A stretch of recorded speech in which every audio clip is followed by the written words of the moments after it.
He was 93 years old, sitting quietly at the corner of a small-town bar, wearing the same battered cap he'd worn for decades. The younger crowd laughed at him, dismissing him as just another relic of the past. But when a stranger recognized his face in an old photograph, everything changed. One challenge forced him to remove the hat, and what they saw underneath silenced the entire room. It wasn't just a scar. It was a story the world had forgotten, and a past no one was prepared to face. What had this quiet man been hiding all these years? Before we continue with this story, make sure to subscribe to the channel, as we have a special story that'll be released soon. The bar sat on the corner of Main and Willow, a squat brick building with a neon sign that hummed faintly even in daylight. Inside, the air carried a mix of cigarette ghosts, fried food, and the faint sharpness of cheap whiskey. The wood floors had been sanded down so many times they no longer held a shine, and the booze bore the patched scars of years of elbows, boots, and spilled drinks. In the late afternoon, it drew a strange blend of regulars who had claimed the same seats for decades, out-of-towners who drifted in from the highway, and workers stopping for one before heading home. Conversations drifted across the room in uneven patches. Sports scores from a radio in the corner, talk of weather that had been too dry for too long, the muted click of pool balls from the back. Henry Walker arrived the way he always did, slow, deliberate steps from the door to the third stool from the end of the bar. At 93, there was nothing hurried about him. His frame was thin but upright, his back straighter than most men half his age. He wore the same faded brown jacket every time, the elbows softened with wear, the collar folded into a permanent crease. On his head, a baseball cap that had been washed so often the original logo was almost unrecognizable. The brim was curved just enough to shadow his eyes, a habit that kept his gaze private even when the rest of the room looked his way. He never ordered without a greeting. "Evening, Mike," he said to the bartender, his voice low and unhurried. Mike, who had been tending here long enough to know every regular's life story, poured the usual without asking. A short glass of rye whiskey, no ice, slid across the bar without a drop spilled. Henry would nod his thanks, place a few worn bills on the counter, and settle in without another word. He didn't look at the television mounted in the corner. He didn't join in the conversations that moved like slow tides along the bar top. Instead, he sat with both hands around his glass, occasionally lifting it to take a small sip, eyes fixed on some point in the middle distance. Those who had been around long enough knew not to mistake his quiet for disinterest. Henry heard everything. He just rarely offered comment. The door opened again, letting in a rush of cooler air and a cluster of younger men in their late 20s. They carried the noise of people who had already been drinking somewhere else. Voices too loud for the small space, movements too broad for the narrow aisle between stools and tables. They ordered pitchers of beer, leaning against the counter and laughing among themselves. Before long, one of them noticed Henry, seated alone, the cap low, the jacket heavy on his shoulders. A nudge, a grin, and a comment too low for anyone but their circle to hear. Another laugh followed, and though Henry didn't look over, Mike caught the glance from behind the bar. It wasn't the first time younger customers had found something amusing about the old man in the corner. Henry had been coming here for years, long enough to watch new generations of drinkers cycle in and out, each certain they were the first to notice his quiet. Some made half-hearted attempts at conversation. Others simply let their curiosity fade when he didn't engage. But the occasional group treated his silence as an invitation to test boundaries, to see if they could provoke a reaction. Henry didn't flinch under it. He never did. The hand that lifted the glass to his lips didn't shake, and his gaze never shifted from its fixed point. His movements had the weight of habit, the comfort of a man who had lived long enough to know that most things pass without his interference. Still, Mike kept one ear tuned toward the group, ready to cut in if their laughter pushed past the line of easy disrespect. Outside, the sun was slipping lower, sending a muted glow through the dusty front windows. The light caught on the edge of Henry's cap, outlining the curve of the brim, and the thin silver hairs that escaped from beneath it. There was a sense, even in the way he sat, that the seat was more than just a place to rest. It was a post, an observation point, a ritual in a life that had already seen too much change. In the back, the pool balls clinked again and the room returned to its slow rhythm, though the younger men still glanced occasionally toward the end of the bar.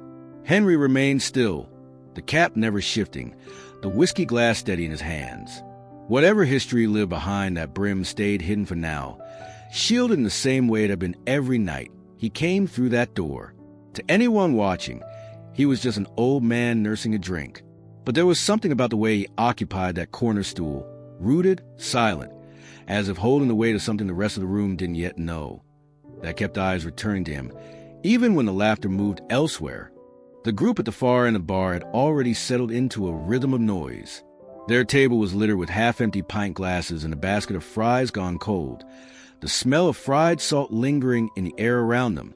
They were young enough to speak without lowering their voices, confident in the idea that the room belonged to them.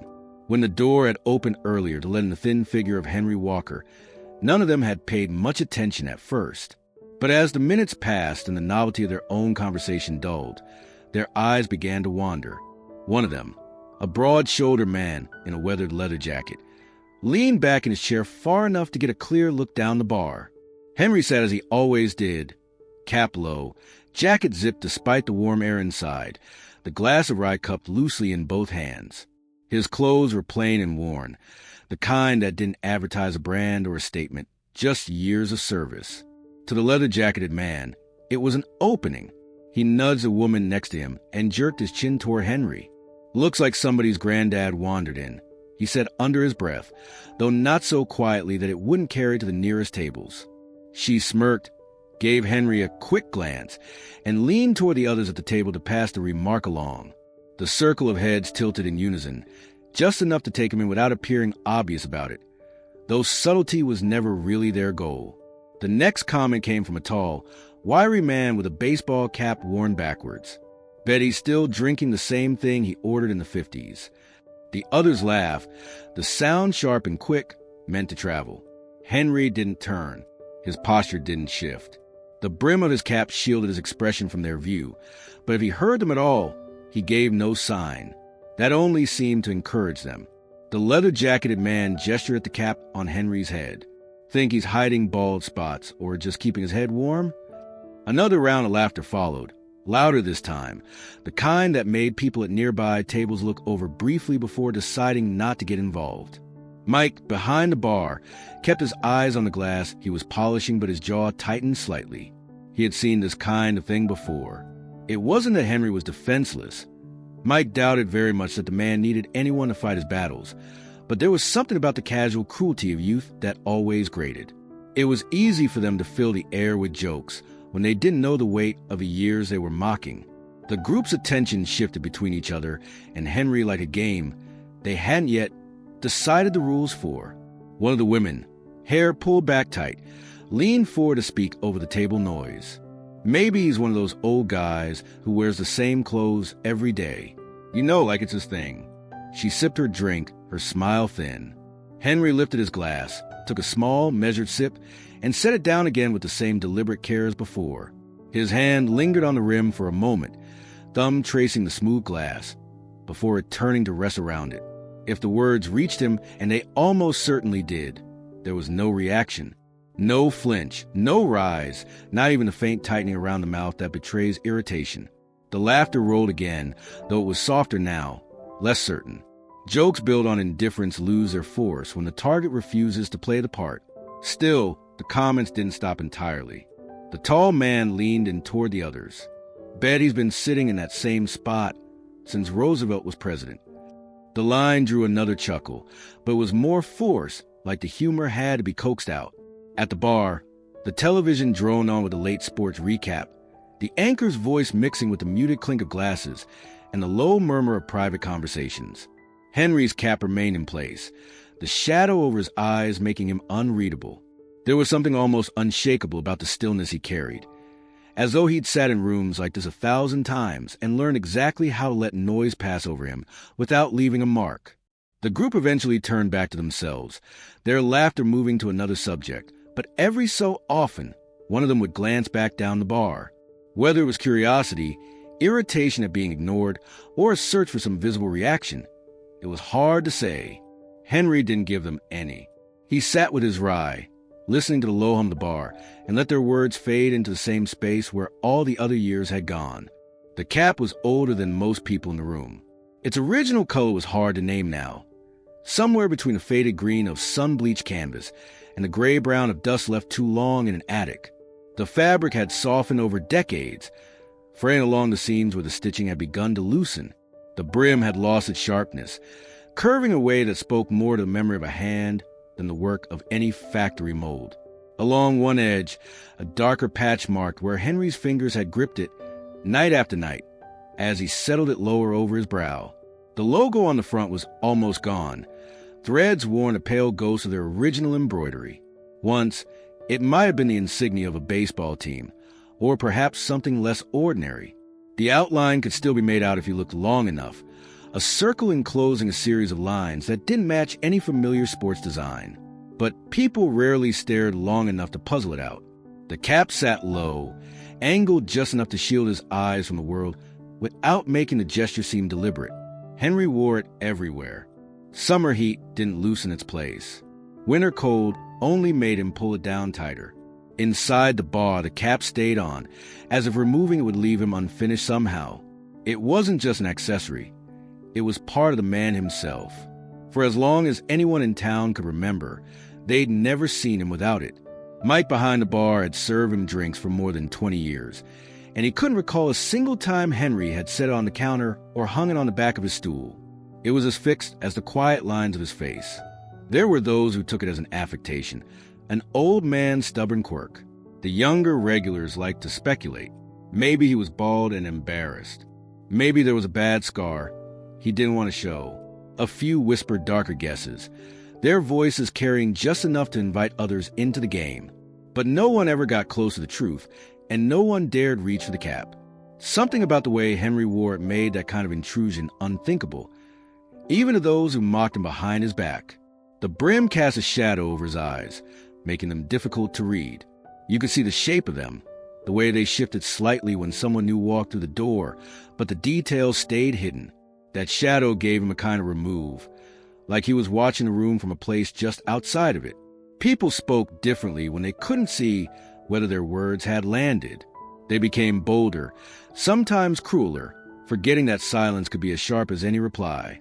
Over the years, there have been moments when someone, often after a few too many drinks, tried to ask about it directly. A man once leaned across the bar and said, "Why don't you ever take that thing off? You hiding something under there?" Henry's answer had been the same as it always was. A slight smile that didn't reach his eyes and a slow sip from his glass. He never said yes, never said no. Just let the question hang there until the person asking realized no answer was coming. The cap had weathered as much as the man who wore it. Rain had darkened its crown.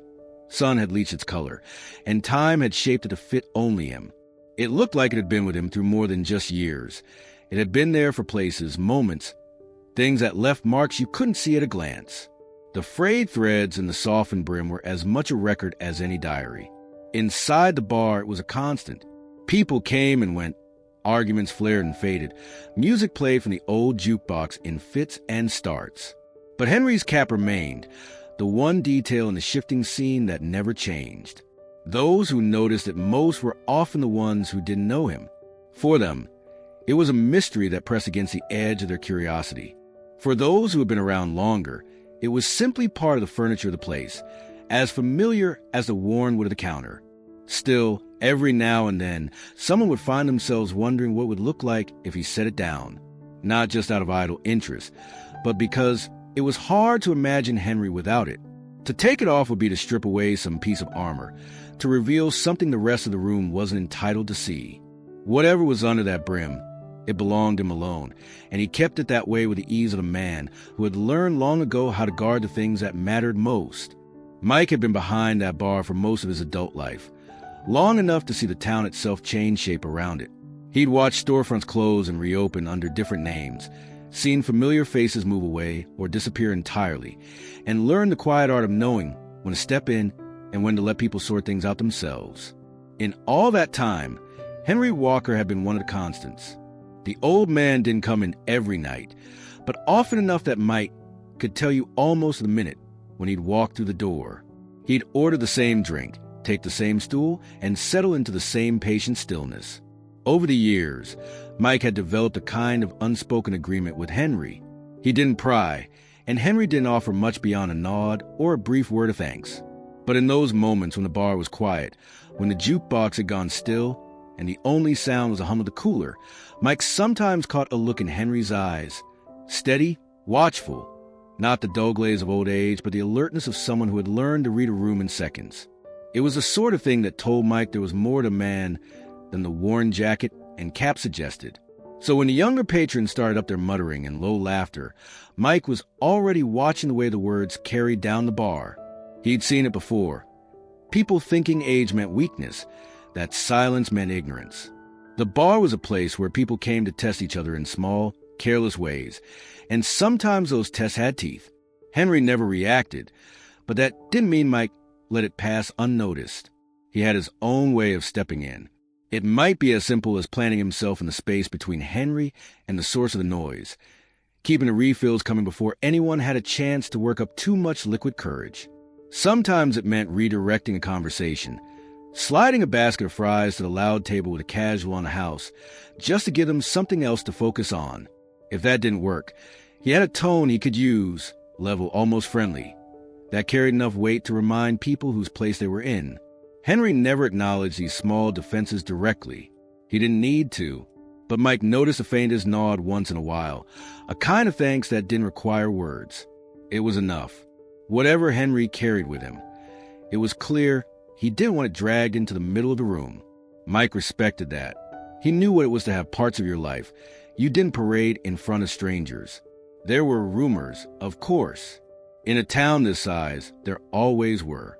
Some said Henry had served in the military, maybe even in some unit that didn't show up in the history books. Others claimed he'd worked jobs overseas, the kind that never came with a name badge. Mike never confirmed or denied any of it.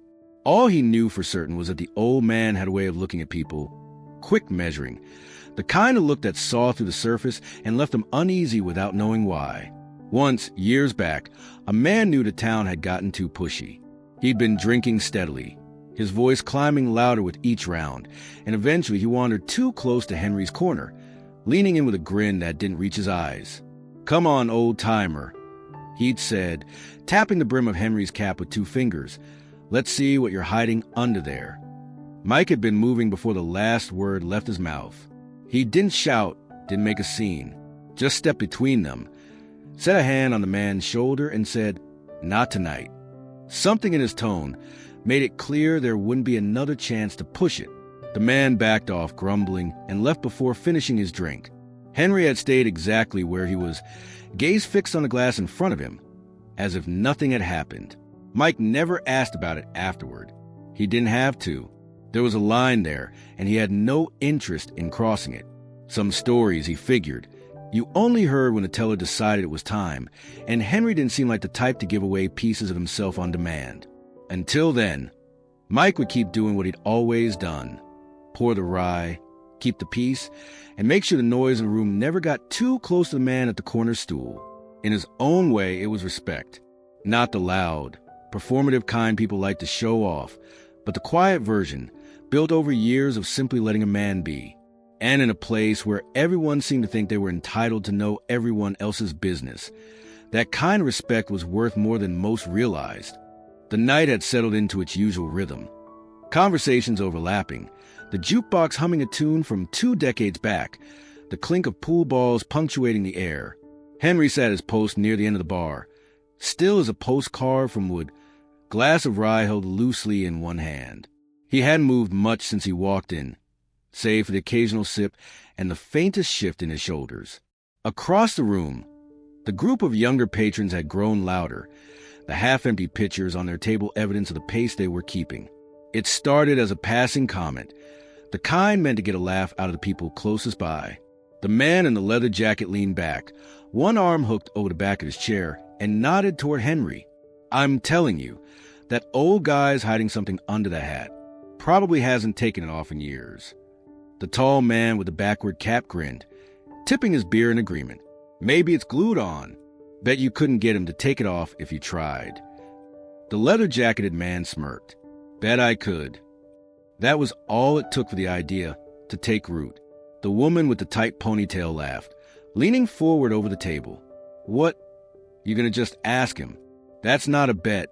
That's just dumb. You've got to make it a challenge. She looked around the table, eyes bright with the kind of mischief that only came after a few drinks. 20 says he keeps it on no matter what you do. Closing time's in, 3 hours? That's your window.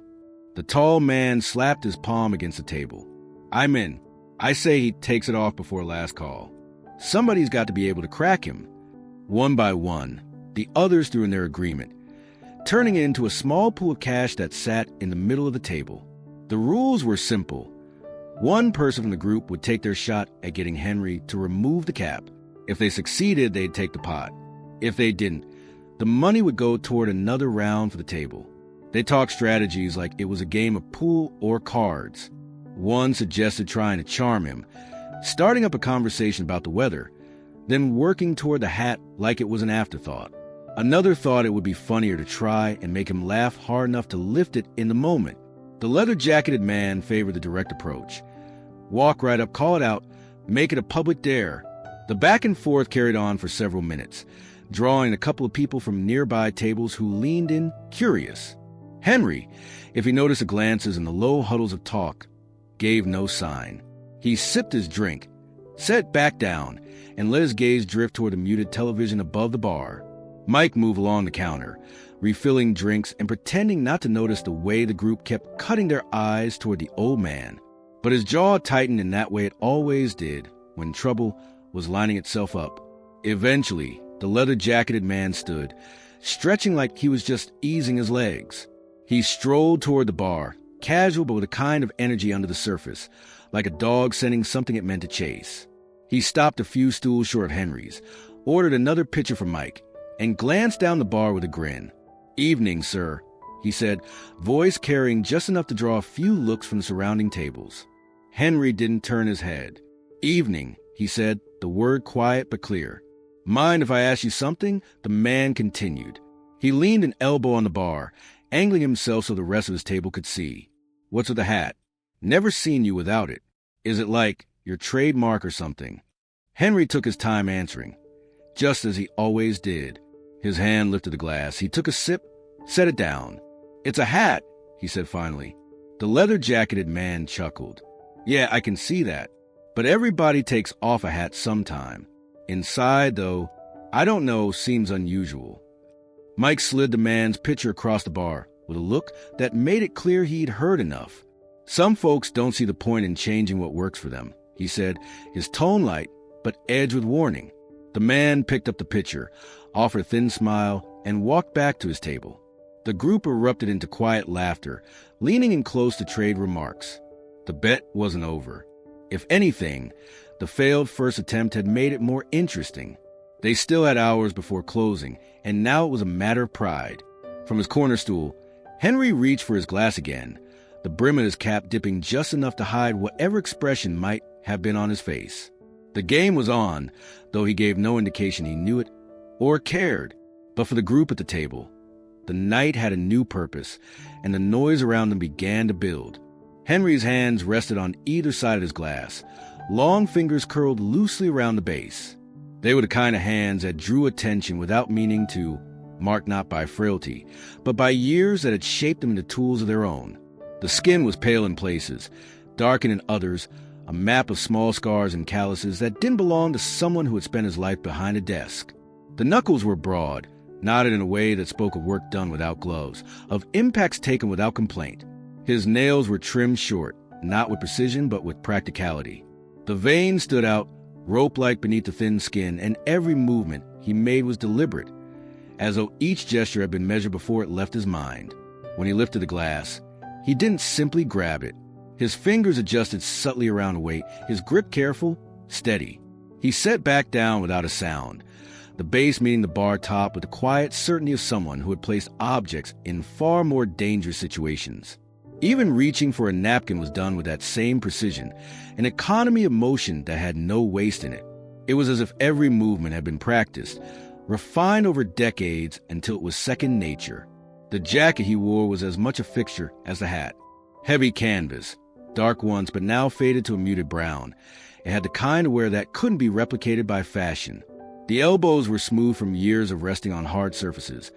The collar worn soft and frayed at the edges.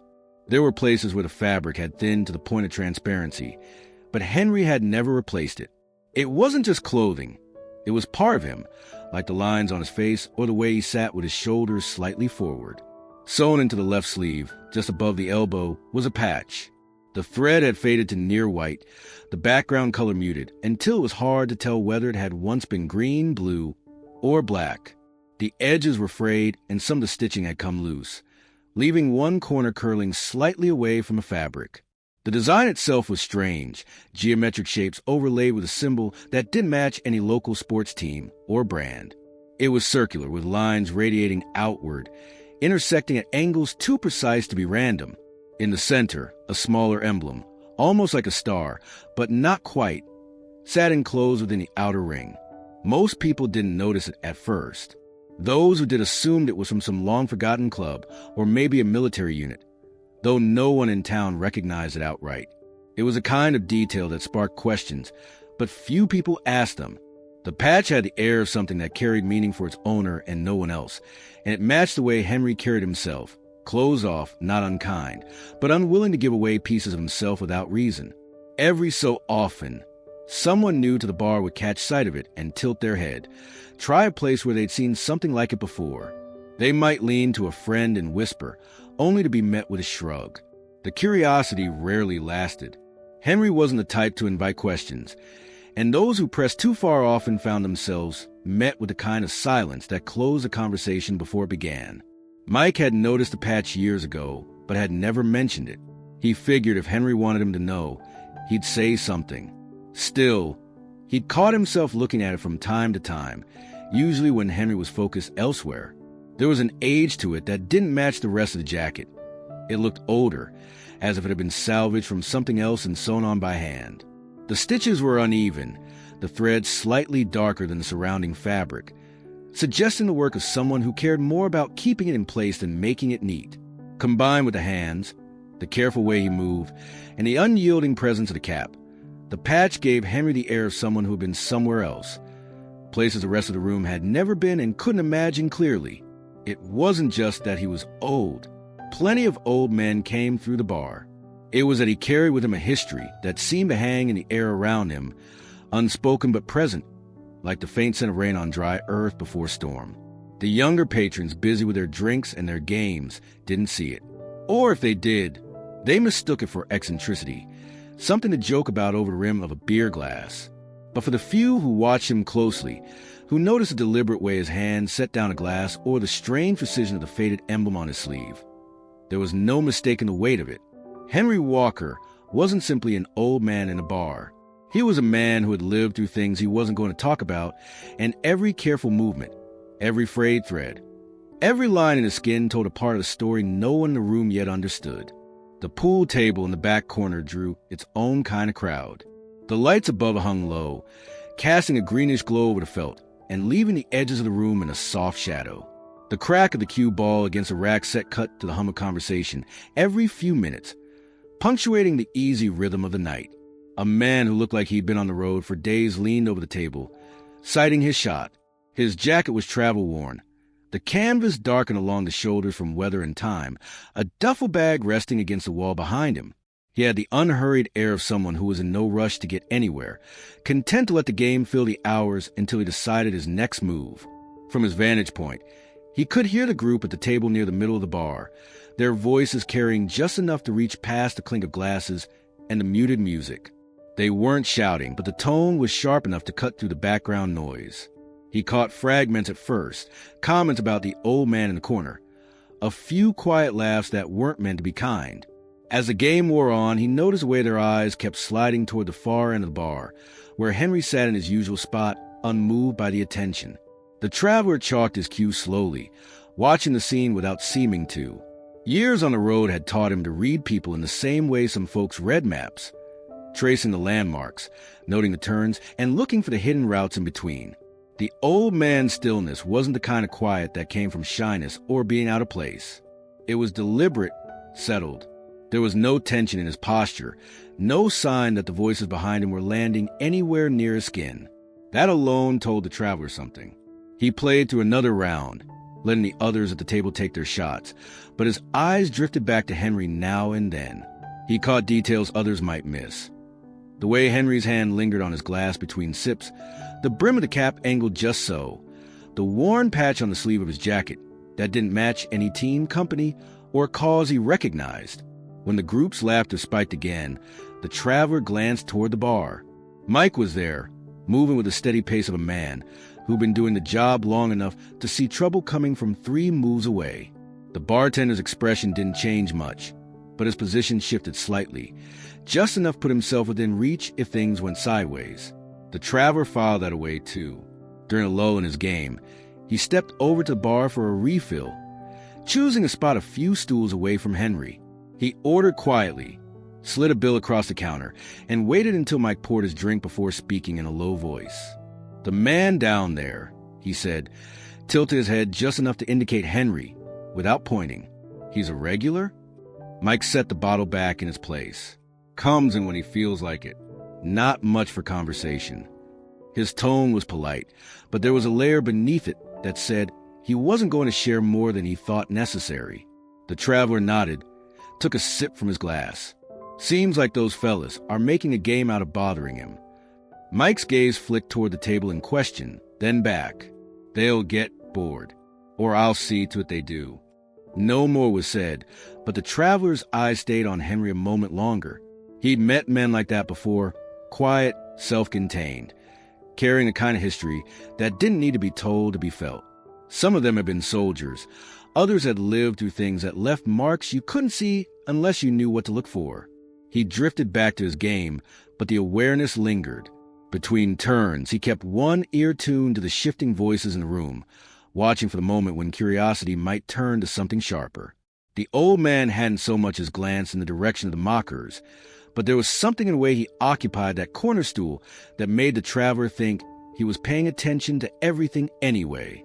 By the time the next round of balls scattered across the felt, the traveler had made up his mind. If the night kept bending the way it seemed to be, and if those younger voices decided to push past a line, he'd step in before it got to be a problem. Not because Henry looked like he needed the help, but because some kinds of respect weren't negotiable, and some things on the road were worth pausing for. Behind the bar, above the shelf where the top shelf bottles caught the dim light, hung a row of framed photographs. Most were the kind of local memorabilia you'd expect in a small-town place like this. Softball teams from the 80s, charity events, and grainy snapshots of the bar during storms or holidays. But near the center, in a frame just slightly larger than the others, was a black and white photograph that had been there longer than anyone could clearly remember. The glass over was clean, the frame polished, like Mike made a point of keeping it that way. At first glance, it looked like any old military photo. 2 neat rows of men in uniform, posed in front of a building whose wooden siding and tall windows suggested another time. The men wore heavy jackets with high collars and caps that shaded their eyes. Most were standing straight, their expressions caught somewhere between formality and fatigue. A few had the ghost of a smile, but the more you looked, the more the picture asked you to stay with it. Near the center of the front row, a younger version of Henry Walker sat with his hands resting loosely on his knees. The resemblance was easy to see if you knew him. The same set of the jaw, the same steady gaze, but in the photo, the lines that marked his face now were absent. His hair was thick, cut short under the brim of his cap, and there was a sharpness to his features that spoke of youth tempered by something heavier than inexperience. His eyes, even then, held that same unreadable quality, like they were focused on something just past a lens. The uniforms weren't standard issue for any branch most people recognized. The jackets had a unique cut, the collars carrying an insignia not seen on recruitment posters or parade grounds. The caps bore a small circular patch on the front, similar in shape to the one now frayed on Henry's sleeve, though in the photograph it was crisp and new. Whatever unit this was, it wasn't the sort people could name on sight. The building behind them added to the sense of mystery. It wasn't a base or a barracks, at least not in the traditional sense. The structure looked more like a converted warehouse, the windows tall and narrow, the brickwork showing repairs and mismatched mortar. A flagpole rose from the roof, but the flag itself hung still, its markings impossible to make out in the photograph's monochrome tones. Mike had never offered the story of the photo unless asked directly, and even then his answers were vague. Old local boys, he might say, wiping down the counter. Served together way back when. But he never named a unit, never explained why the picture hung in such a central place among the bar's history. If pressed further, he'd just give a short shrug and find something else to clean.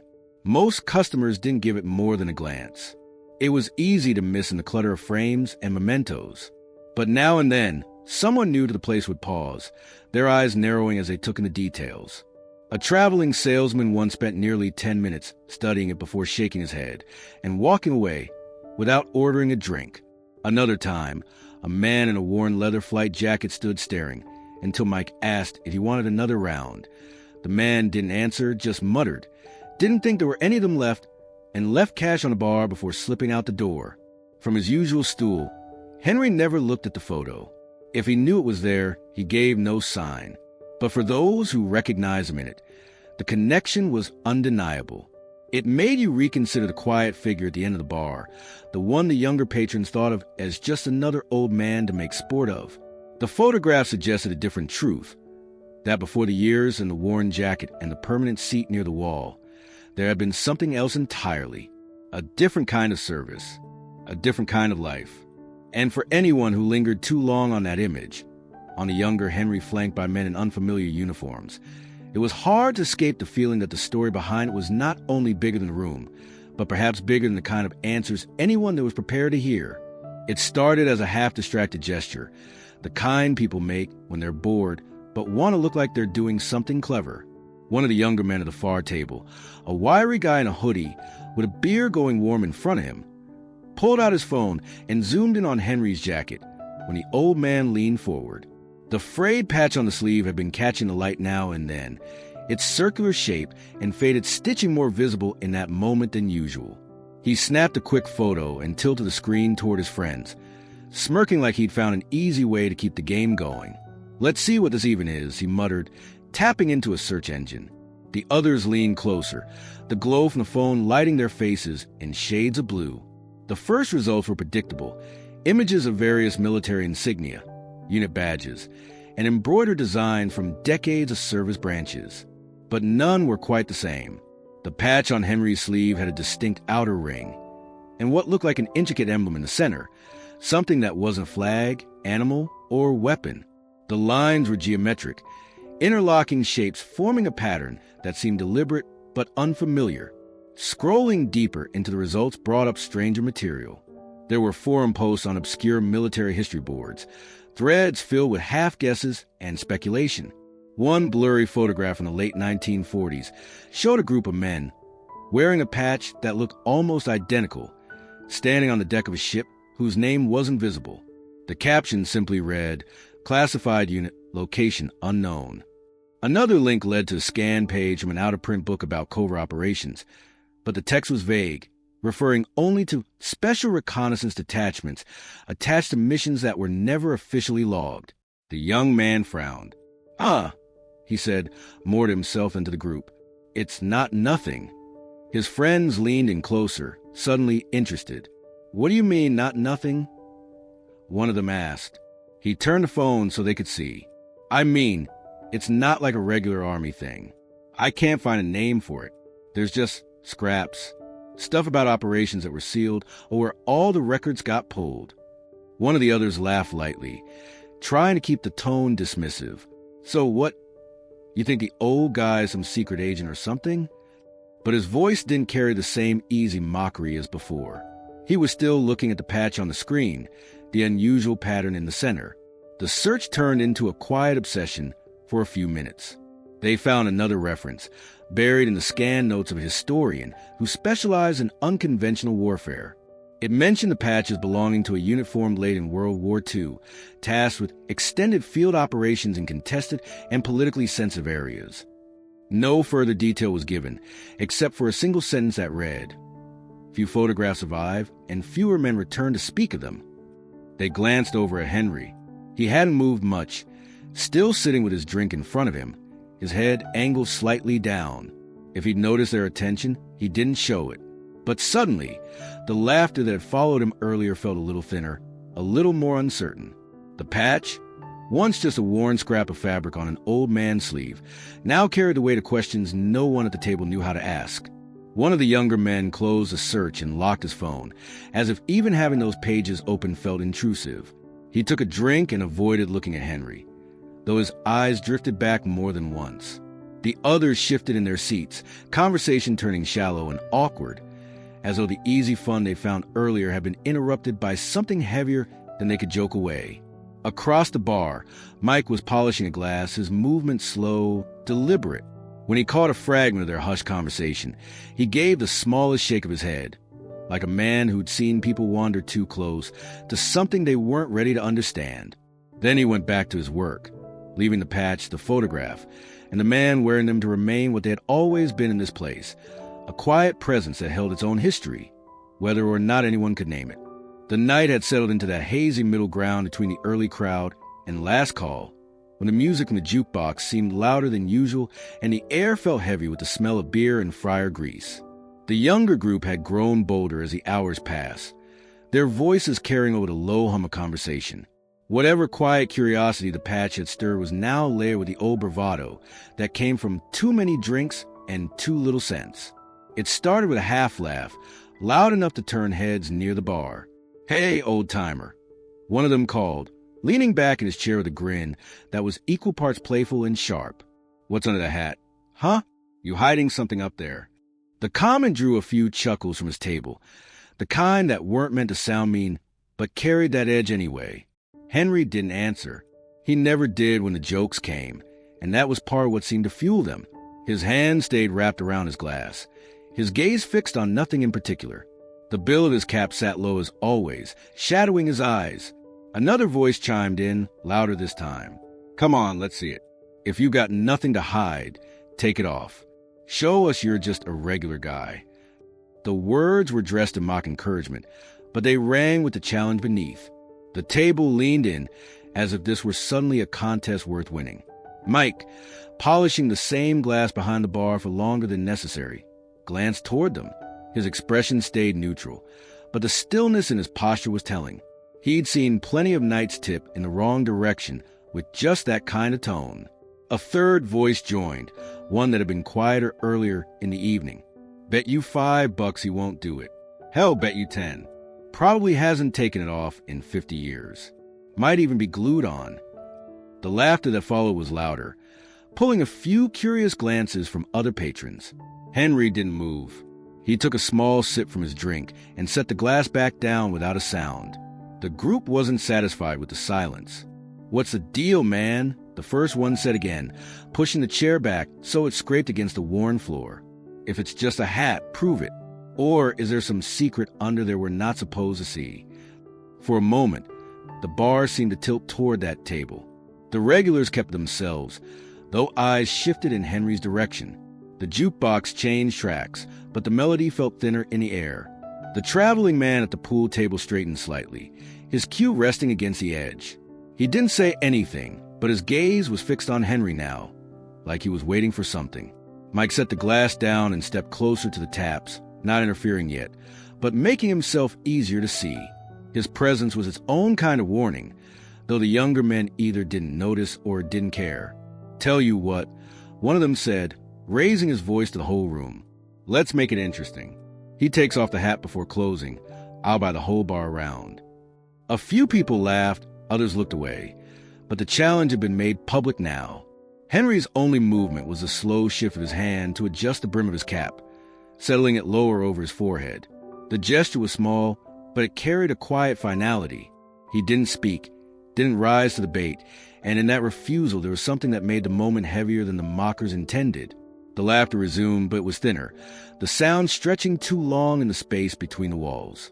The challenge hung there, unanswered but not forgotten, and the night moved on with the weight of it sitting quietly at the corner stool.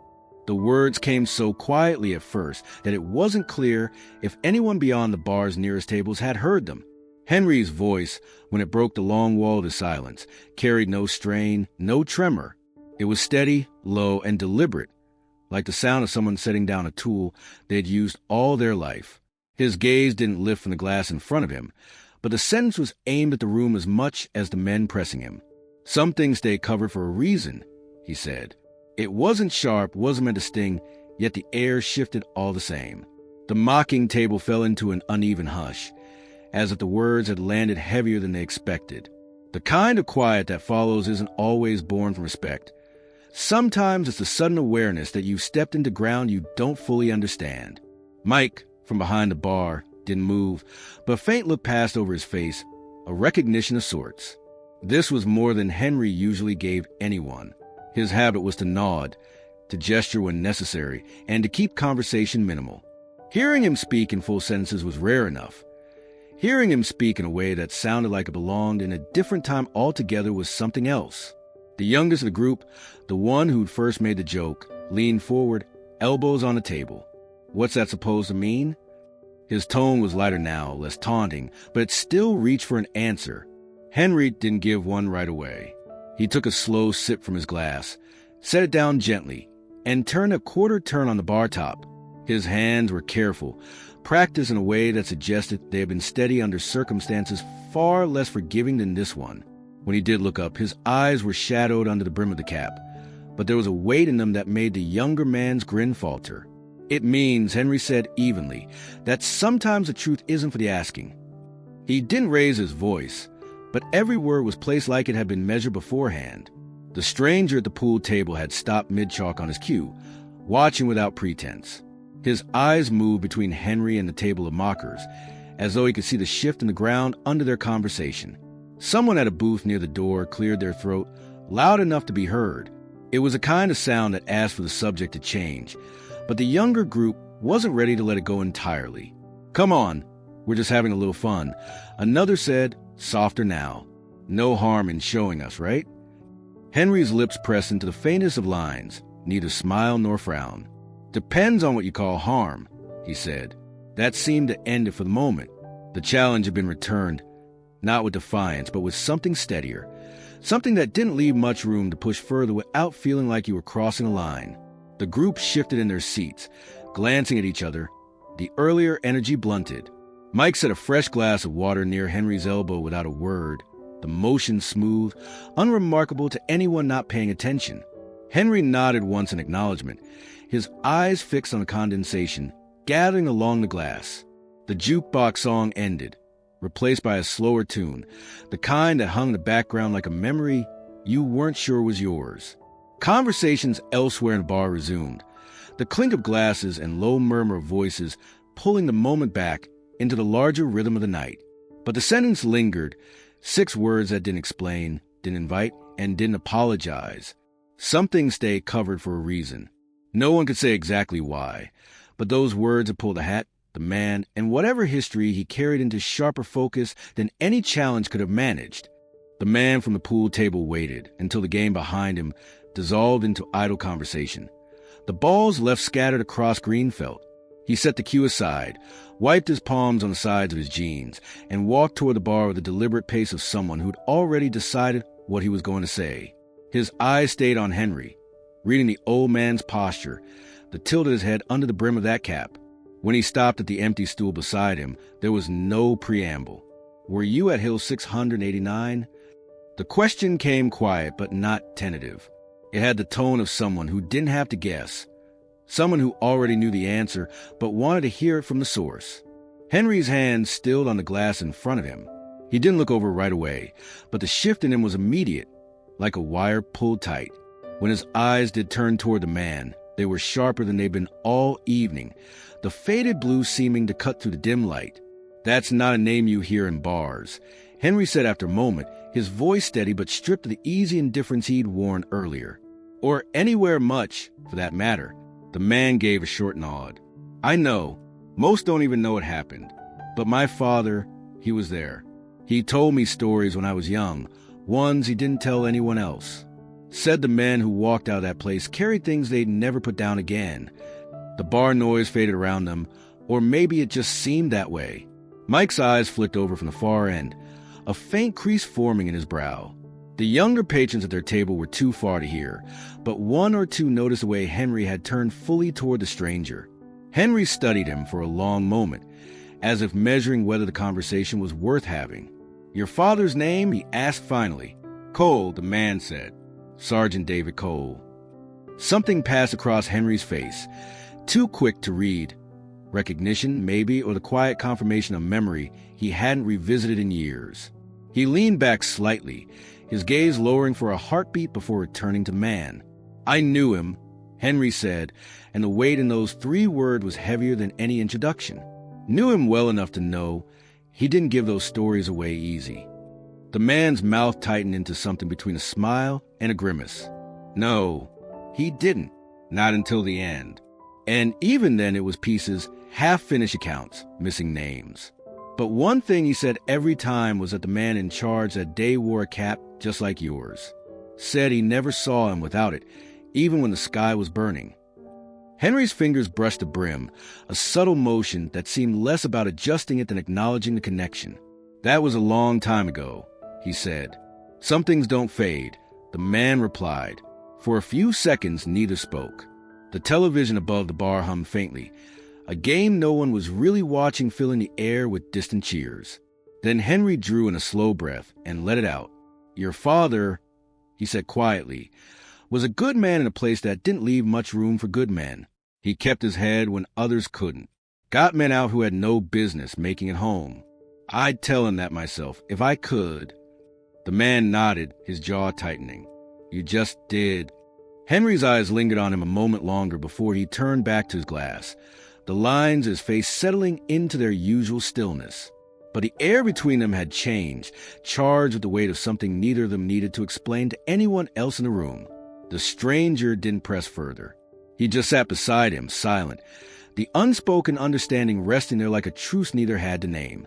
The man signaled to Mike with a small lift of his hand, 2 fingers raised. No word were exchanged, but the bartender nodded and reached for the top shelf, pulling down a bottle that rarely left its place. The liquid caught the dim light in warm amber flashes as it poured into a pair of heavy-bottomed glasses. Mike set them down without ceremony, one in front of Henry, one in front of the man. Henry looked at the drink for a long moment before shifting his gaze to the man beside him. "I didn't order this," he said quietly, though without any sharpness. "I know," the man replied. "It's from me. A thank you, one you probably never got." Henry's eyes narrowed slightly, not in suspicion, but in the way a man does when he's weighing the sincerity of a gesture. He picked up the glass, held it to the light for a moment, then set it back down without drinking. The man raised his own glass. "To Hill 689, he said, and his voice was low enough that it was almost lost under the murmur of the bar. Henry's gaze shifted again, studying the man as though deciding whether to correct him or let the word stand. Slowly, he lifted his glass. Their glasses touched with a soft, deliberate clink. They drank in unison, though Henry took a smaller sip, letting the liquor sit on his tongue before swallowing. He set the glass down carefully, the sound of it meeting the wood almost inaudible. The room carried on around them, laughter from the corner table, the crack of a cue ball somewhere behind, the low hum of the TV above the bar. But at that end of the counter, there was a pocket of stillness. The man broke it with a single word. "Colonel." Henry's head turned slightly, just enough to meet the man's eyes. There was no surprise in his face, no flicker of denial. "Not many still use that," he said after a pause. "My father did," the man replied. "Said you earned it more than any officer he ever met. Said if you told a man to move, he didn't ask why, he just moved, because it meant he'd live to see the next sunrise." Henry's mouth twitched, not quite a smile, but something close. "Your father gave me too much credit. Men like him made my job easier than it should have been." The man shook his head slightly. "He never thought so. Said you carried them when they couldn't carry themselves." For the first time since the conversation began, Henry picked up his drink again and took a longer pull, letting the burn settle in his chest. He rested the glass between his hands, eyes fixed on it as though the amber depths might replay the moments they were both speaking around. "You know," Henry said finally, "that was the last time I commanded in the field. After that, it was maps and orders from a desk. But the thing about a desk is, It doesn't stop the nights from coming. The man nodded, his gaze steady. I think he understood that. I think he knew you were still carrying it when the rest of the world had moved on. Henry leaned back slightly, his expression settling into something unreadable again. Maybe that's why the cap stays on, he said, almost himself. The man didn't push for more. He simply took another sip, setting his glass down with a quiet thud. Between them, the space felt less like the wary distance of strangers and more like the unspoken bond of men tied to the same unalterable past. The younger patrons glanced over occasionally, curiosity tugging at their expressions, but none approached. Whatever was being said at that end of the bar was outside their reach, and the look in Henry's eyes made sure it stayed that way. The hat was still low over his brow, but something about the way he sat now felt different. Less like an old man avoiding attention, more like someone allowing a piece of himself to be seen, just enough to remind the right people that he had once carried the weight of lives in his hands. At first, the only ones who seemed aware of the exchange were Henry and the man beside him. Their voices were low, measured, almost as if they were testing the edges of memory with each sentence. But in a room like this, small, familiar, and bound by the rhythms of habit, any shift in tone was bound to ripple outward. Mike polished glasses at the far end of the counter, pretending to focus on the clean art of the cloth, but his eyes flicked toward them more than once. The regulars, usually occupied with their own circles of conversation, began to find pauses between their words, their gazes drifting toward the pair at the end of the bar. Even the crack of billiard balls from the back corner seemed to space itself differently, as though the players had begun to slow their game just enough to keep an ear tuned to what might be unfolding. The man leaned in slightly, speaking with the careful precision of someone who didn't want his words lost, but also didn't intend them for the whole room. I heard the story from my father, he said, but I've never heard it from you. Henry took a slow breath, his shoulders rising just enough to lift the brim of his cap an inch. His eyes stayed fixed on the amber in his glass. Stories have a way of changing the more they're told, he replied. That's why I'd rather hear yours, the man said. Something passed between them in the quiet that followed, a measuring, a weighing of whether trust could be given, even in such a small portion. Henry's hand tapped the rim of his glass twice, a sound so faint it might have been missed by anyone else. But in the hush that was forming, it carried. At the far table, one of the younger men who had laughed earlier leaned back in his chair, his smirk replaced with something closer to intrigue. His friends noticed his change in posture and turned their own attention toward the bar. No one spoke loudly now. Conversations, still ongoing, had taken on a murmur, as though everyone were instinctively lowering their voices to keep from breaking whatever fragile thing was taking shape between the two men. Henry's voice came again, low but clear enough to reach the nearest tables. We were told the hill was already lost, that the position was overrun, that there was no one left to save. But I'd been hearing the radio traffic. I knew there were still men up there. He took another slow sip before continuing. They told me it wasn't worth it. I told them I'd go anyway. The man nodded once, as though he'd been expecting that answer. My father said you came back with 37. He said you carried one of them yourself. Henry's gaze lifted from his glass for the first time in minutes. It didn't rest on the man, nor did it sweep the room. It seemed to fix on some distant point that no one else could see. I carried two, he said quietly. It wasn't a boast. It wasn't even an explanation. It was simply the truth, delivered without ornament, without expectation of a reaction. Yet the effect was immediate. The air in the room shifted again, a subtle tightening as though the walls themselves had drawn a little closer. The men in the back stopped their game entirely. One of the younger women at the corner table leaned forward, her elbows on the wood, her chin resting on folded hands. The man beside Henry didn't smile, didn't nod this time. He simply sat in silence with him, letting the weight of the words settle. And the room, without consciously deciding to, kept listening. Not in the intrusive way of gossips or eavesdroppers, but with the kind of stillness that comes when people begin to suspect they are in the presence of something rare, something that has lived far longer than the moment they are in. Even the laughter that had once filled the air seemed now like a thing from another night. The bar wasn't silent, but it was quieter in a way that allowed each word at the end of the counter to carry just far enough for the curious to catch it, and for the mockers to start wondering if they had badly misjudged the man under the cap. The man's next words came slowly, as if he was aware of just how far they might reach in the quiet. "There was another one," he said. "Not the hill, the crossing. Only a handful made it out." He didn't look at Henry when he said it. His eyes stayed on the bar top, on the thin sheen of condensation from his glass. It was the kind of statement meant to feel like a casual recollection, but the weight behind it made clear that it wasn't casual at all. Henry didn't flinch. He didn't ask for clarification, didn't act as though he had any need for the details to be spelled out. Instead, he sat still, his right hand resting lightly on the rim of his glass, thumb moving just enough to trace the circle. The brim of his cap cast his eyes in shadow, but there was a faint tightening at the edges of his jaw. 14, he said finally. His voice was even, almost flat. The man nodded once. "That's what I heard. 14 out of..." He stopped, letting the silence fill in the rest. The number didn't need to be spoken. Mike had paused halfway through stacking clean glasses, his attention caught by the change in tone. At the tables along the wall, the quiet deepened further, the kind that comes when everyone's senses are brushing up against something more than a story. Henry's next words came without any ceremony. "We weren't supposed to be there that night. Orders changed last minute. Weather was wrong. Timing was worse. But we went." He took a measured sip, set the glass back down without sound. "We went, and it was bad from the first step in."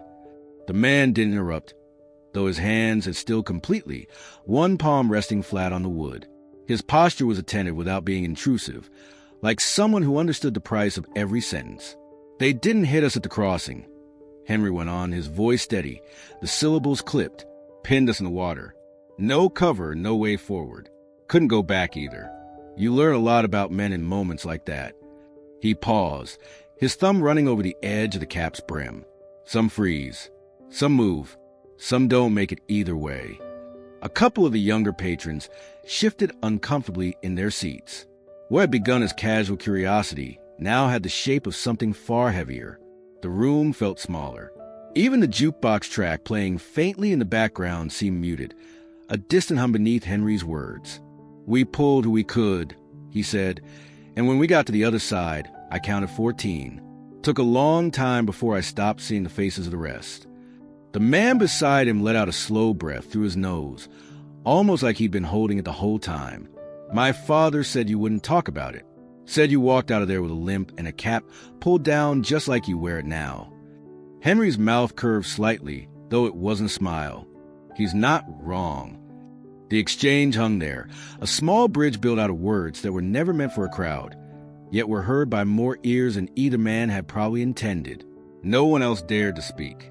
The clink of a glass in the sink, the slow draw of air from the ceiling fan, the faint creak of a stool shifting under someone's weight. These were the only sounds until Henry reached for his glass again. "Some things," he said, almost to himself, "aren't about making it out. They're about what you carry after you do." The man didn't push for more, and Henry didn't offer it.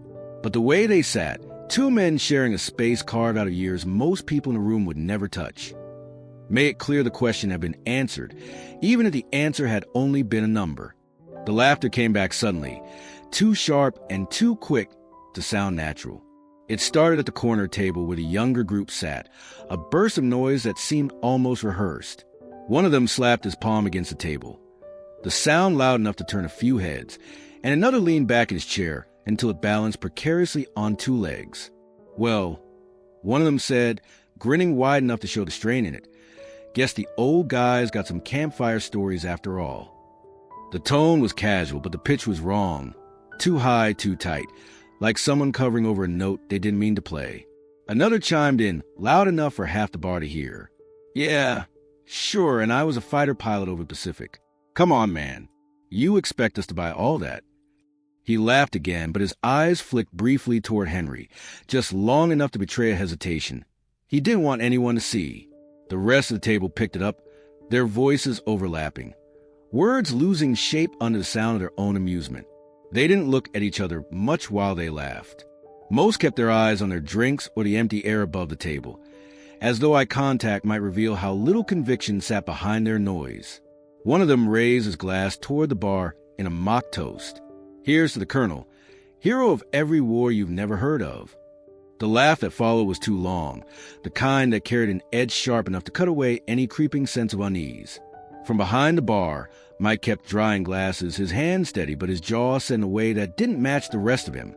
The pool game in the corner had stopped altogether now. The man with the cue leaned against the wall, no longer pretending to focus on anything but the exchange at the table. Henry didn't look at them. He sat as he had before, shoulders relaxed, gaze steady on the surface of his drink. The brim of his cap shadowed his expression, making it impossible to tell if he'd even heard them. The stranger beside him kept his posture still, watching the group without moving his head, only his eyes shifting. Bet he's got a medal or two under that coat, another said, snickering. Probably from the big battle of the supermarket parking lot. A few laughed at that, the sound sharp at this time, but it faltered halfway through. Someone at another table coughed deliberately, the kind of sound meant to break through without words. It worked, at least for a second. The group's noise thinned, then came back with more force, like they were trying to rebuild whatever they thought they'd lost. "Hey!" One of them called toward Henry. "Tell us about the time you wrestled a bear or whatever. We're all ears." He grinned, leaning forward as though expecting a reaction. When none came, his grin stiffened. "No? Didn't think so." The bravado in their voices was louder now, but it had the hollow ring of something built on shaky ground. Each joke came quicker than the last, as though they were afraid of leaving any space unfilled, any silence that might let doubt seep in. Mike set down the glass he'd been holding and began to slowly wipe the counter near Henry, not looking at the table but placing himself squarely between the two groups. His presence wasn't a threat, but it was enough to make a few of the mockers glance away. Henry shifted slightly, one hand adjusting the cap as if to settle it more firmly on his head. He didn't raise his voice, didn't move to answer, but there was a stillness to him that seemed to pull at the air. The stranger beside him leaned in just enough to speak, his words too low for the mockers to catch. Henry gave a small nod, almost imperceptible, and the moment passed without another sound from their end of the bar. The group laughed again, but now it felt like something they were doing for each other's benefit rather than the room's. They spoke louder, their words blurring into one another, but the weight of what they'd overheard earlier seemed to sit just beneath the surface, stubborn and unmoved by the noise. Mike didn't raise his voice. He never had to. Years behind that counter had taught him how to make himself heard without volume. He simply set the glass he'd been drying back onto the rack, placed the towel neatly on the bar, and leaned forward slightly. His hands rested flat against the polished wood as he looked toward the table in the corner. "You boys," he said evenly, "have no idea who you're talking to." It wasn't a threat, and it wasn't said like a riddle. The words were plain, without decoration, but they hung there in the quiet like they had a weight all their own. For a second, the only sound was the muted hum of the old neon sign in the window. One of the younger men, the one in the backwards baseball cap, smirked and took a slow drink from his beer. "Yeah? Well, maybe you should tell us then." A couple of the others chuckled, glancing around the room as if to see who might be siding with them. Mike didn't glance toward anyone else. His eyes stayed fixed on them, calm but unyielding. "I could tell you," he said, "but it wouldn't matter. Not to you." He straightened, picked up another glass from the drying rack, and began polishing it again with deliberate care. "You don't recognize the patch. You don't recognize the man. And even if you did, I doubt you'd understand." The smirk widened on one face, then faltered on another. Someone at the table muttered, "Sounds like a fairy tale to me," which earned a short laugh from his friends. The sound was lighter this time, as if they were trying to shake something off before it settled in too deep. Mike didn't respond right away. He turned the glass in his hand slowly, making sure every surface caught the light. When he did speak again, his voice was quieter, but it carried all the same. "I've seen a lot of people walk through that door. Drunks, troublemakers, blowhards. I've seen men who could talk themselves into a fight in under a minute, and men who could talk themselves out of one just as fast. But him." He tipped his head slightly toward Henry, without looking directly at him. "He's different. You'd know that if you were worth the air you're wasting." That drew a low whistle from one of the younger men, a sound that was meant to be mocking but didn't quite land. "Guess we just got told off by the bartender. someone said, grinning as he reached for his drink. Mike's face didn't change. He set the polished glass down, lined it up neatly with the others, and moved to refill the stranger's whiskey without being asked. The room had grown still enough that the faint creak of the floorboards under his steps could be heard. Whatever, the man in the cap muttered, leaning back. Old-timer probably just likes the attention. You're making him sound like he's somebody. Mike looked at him for a long moment before answering. He's somebody, he said simply. Just not the kind you'll ever get to know. The words landed without an echo. The group shifted in their seats, eyes darting anywhere but toward Henry or the bar. Their laughter didn't come back, right away this time. One of them drummed his fingers against the table. Another stared into his half-empty glass, like it had suddenly become more interesting than the conversation. The stranger at Henry's side glanced toward Mike and gave a small, knowing nod. Henry, for his part, hadn't moved, hadn't spoken. His cap was still pulled low, his hand still resting on the bar. Eventually, one of the mockers let out a short, dismissive laugh, try and pull the mood back to where it had been. All right, he said, leaning forward. We get it. He's a mystery man. Good story, Mike. Let's drink to it. He raised his glass halfway, but the toast didn't catch on. Mike didn't answer. He simply went back to his work, his presence a quiet line drawn in the space between the two sides of the bar. And though the group might have dismissed his warning out loud, the set of their shoulders and the way their eyes kept straying toward Henry told a different story entirely. Henry's hand moved slowly, almost absent-mindedly, until it wasn't. The fingers that had been resting lightly on the counter shifted upward, brushing the rim of his glass before finding their way to the brim of his cap. It was a small movement, unremarkable to anyone who might have glanced too quickly, but to those watching closely, it carried an unmistakable weight. The bar didn't fall silent all at once. It was more like a dimmer switch being turned down without anyone noticing. Conversations thinned, the laughter from the corner table lost some of its force, and even the steady clack of billiard balls in the back room paused between shots. People didn't necessarily know why they were quieting, only that something about the air had shifted. Henry's thumb traced along the edge of the brim, feeling the familiar fray in the fabric, the faint ridge where the stitching had worn smooth under decades of the same motion. His index finger followed the curve to the front, lingering there as if it were reading a line of braille no one else could see. The hat wasn't new. It hadn't been new for a very long time, but it was kept with the care of something irreplaceable. From his spot at the bar, Mike's hand stilled. The towel stayed draped over his fingers, mid-polish. His eyes locked on Henry with a quiet understanding. He didn't speak, and he didn't need to. This was a moment that had nothing to do with him, only with whatever decision Henry was weighing. The stranger beside Henry didn't lean closer, didn't ask a question. He simply sat, his glass untouched in front of him, his attention fixed not on Henry's face, but on the deliberate path of his fingers. He'd seen this kind of moment before, not with this man, but with others like him. People who had carried something so long that even the act of letting go required a ritual.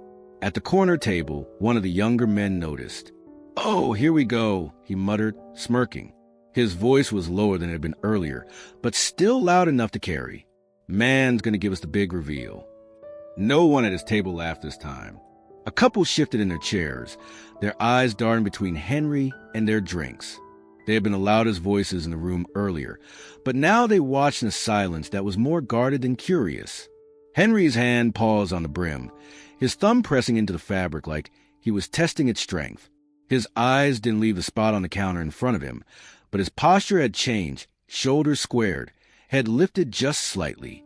The shadow cast by the hat's bill stretched differently across his face, revealing the faint lines at the corners of his mouth and the sharper definition of his jaw. It was then that the sound of the ceiling fan overhead seemed to grow louder, its blade slicing through the air with a steady, rhythmic whisper. Somewhere in the back, a chair scraped across the floor, but even that noise felt muted against the tension building at the bar. Mike broke the stillness, though barely. "You don't have to," he said softly, and it wasn't clear whether he meant for Henry to hear or for the rest of the room. Henry's fingers didn't leave the hat. They moved again, tracing the curve once more, smoothing the brim between thumb and forefinger as though memorizing it. His hand lingered at the front now, the way a man might rest his hand on the cover of a book before deciding to open it. The stranger's gaze flicked to Henry's eyes, searching for the decision being made there. He didn't smile, didn't frown, just waited. At the far end of the bar, two regulars had stopped mid-conversation. One leaned forward on his stool, his beer untouched, eyes fixed on the old man like he was afraid to blink. Henry's hand stilled again, this time longer. The silence in the room was no longer accidental. People knew now. They weren't speaking because they didn't want to miss whatever came next. The old man gave no sign of rushing. If anything, he seemed to let the weight of the moment settle over everyone, testing it the way a craftsman tests the balance of a tool before making the first cut. When he finally moved his hand away from the brim, it wasn't to lift the hat, not yet. It was a slow retreat, his fingers curling back toward his glass, as if reminding the room that whatever happened next would happen on his terms, not theirs. And with that, the hum of quiet anticipation held, stretching thinner, waiting for the choice they could all feel was coming. Henry's hand returned to the brim, the same slow, deliberate motion as before, only this time it didn't stop. His thumb hooked beneath the edge, and with a careful lift, the cap came away from his head. No flourish, no pause for effect, just a steady removal, the kind of action done by someone who knew exactly what they were doing and why. The motion was so unassuming that for a second, it almost didn't register with the room. He set the cap on the bar in front of him, fingers releasing it with the same care one might give to an old photograph. The worn fabric slumped slightly on the counter, its shape molded by decades of wear. It looked smaller without him beneath it, almost fragile. And then the eyes in the room found what had been hidden. Beneath the gray-white hair crop close to his scalp, running from just above his left temple and cutting across the crown, was a scar. Not the kind that fades into the skin over time, softening into a pale line. This one was sharp, ridged, and deliberate in its destruction. The skin there was sunken in places, the edges uneven but precise in the way metal meets flesh when it's driven there by force. It was the unmistakable work of shrapnel. The room didn't breathe. No one needed to be a medic to know what they were looking at. The shape of it told a story on its own. An explosion close enough to tear through bone, a survival that had been as much a matter of chance as anything else. It was a wound that didn't belong to someone who had lived a quiet life in this town.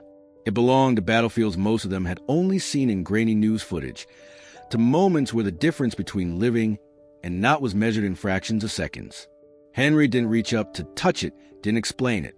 His hands rested on the counter now, one beside the cap, the other loosely holding his glass. He wasn't inviting questions. He was simply letting the truth sit in plain view, stripped of mystery. Mike stood still behind the bar, his face unreadable. He had known it was there, though maybe not the exact shape of it. The stranger at Henry's side studied in silence, his eyes narrowing slightly, not with judgment but with recognition. At the corner table, the man in the backwards cap shifted in his seat.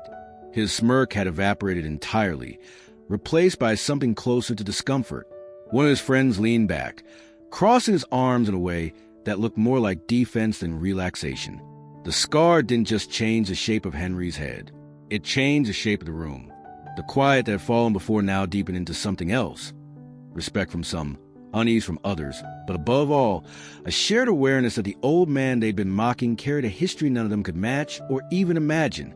Someone near the far end of the bar muttered under their breath, too softly for the words to carry. Another just stared, blinking slowly as if trying to reconcile the image of the man in front of them with whatever story they had built in their heads earlier that evening. Henry lifted his glass and took a slow sip, setting it back down with precision. He didn't look around the room. He didn't need to. The weight of his presence was no longer in what he might say, but in what he had shown. The cap remained on the bar, brim facing toward the crowd, its inside hidden from view. The frayed edges seemed even older now, the patch of fabric more significant than its worn thread suggested. It was no longer just a piece of clothing. It was a seal, a cover for something that had once been private and was now, however briefly, laid bare. The ceiling fan's steady hum filled the space again, but no one moved to fill the silence with words. The challenge, the mockery, the bet, they all hung in the air, still present but robbed of their sharpness. No one reached for them. Henry reached for his cap after a moment, but didn't put it back on. Instead, he turned it in his hands, thumb brushing along the same path it had traced earlier. His eyes stayed on the fabric, not on the faces turned toward him. The scar caught the light from the bar's low-hanging lamps, a stark reminder carved into him that some things survive not because they are untouched, but because they endure. When he set the cap back down again, the room still hadn't found its voice, and Henry, as always, seemed perfectly fine with that. It was a kind of silence that felt physical, as though someone had pressed a heavy hand down over the entire room. Moment before, the low-roar conversation had filled the bar, voices overlapping, glasses clinking, the shuffle of boots on worn wood. Now, all of it had been swallowed by a stillness that seemed to tighten the air. Every set of eyes had turned toward Henry, though most of them didn't realize they'd done it. The movement had been instinctive, like a flock of birds shifting direction at once. His head, bare for the first time in anyone's memory, was a topography of pain and survival. Skin drawn tight in some places, ridged and uneven in others. The scars were not random. They were precise, shaped by violence, so close it had changed the very landscape of him. The ones who had been laughing the loudest earlier now sat frozen, hands halfway to their drinks, posture stiff as though unsure whether to lean forward or sit back. The smirks that had played at their mouths were gone, replaced with expressions caught somewhere between confusion and regret. No one seemed ready to be the first to speak. The bar's lights cast a low amber glow, enough to pick out every groove and shadow in the scar tissue. It was not a clean mark, not the kind left by an accident or a single blow. It was layered, telling of force from multiple directions, the way shrapnel tears without warning. Even those with no understanding of combat wounds could see that this was something that didn't come from any ordinary life. Mike, standing behind the bar, had stilled entirely. His hands rested flat on the polished wood, his gaze steady on Henry, though his expression betrayed no surprise. He had known, maybe not the details, but enough to understand the measure of the man in front of him. At the far end, two regulars who had been arguing over a pool game now stood motionless, cues in hand, the balls on the table left where they had rolled. The stranger who had been speaking with Henry earlier did not look at the scar as the others did. Instead, he kept his attention on Henry's face, as if reading the expression there for something the rest of the room couldn't see. The silence grew dense, not awkward, but reverent in a way that made the air feel heavier. No one reached for their drink. No one laughed to break the tension. Even the ones who had mocked him seemed unwilling to fill the space they themselves had created. The sound of the old wall clock seemed louder now, its steady tick marking the seconds since the hat had come off. In the corner, a fan rotated lazily, its motor humming a rhythm that only emphasized how still everything else had become. Henry made no move to explain himself. He didn't cover the scar, didn't adjust his posture to hide it. He simply sat with his glass in hand, as if the moment belonged to someone else entirely. The weight of his presence now came not from what he might say, but from the fact that he didn't have to say anything at all. One of the younger men shifted uncomfortably, his chair scraping against the floorboards in the quiet. The sound drew brief glances from others, but no one spoke.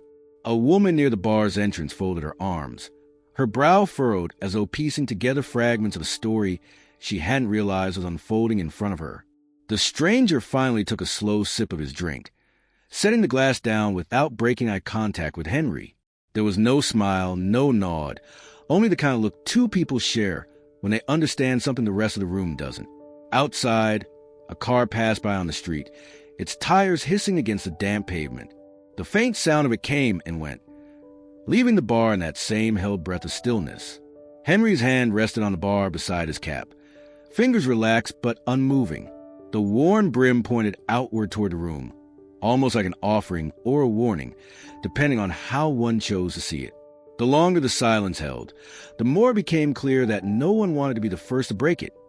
Not out of fear of what might happen, but out of a growing understanding that they had been wrong about the man in front of them. The seconds stretched, the quiet itself becoming the loudest thing in the room.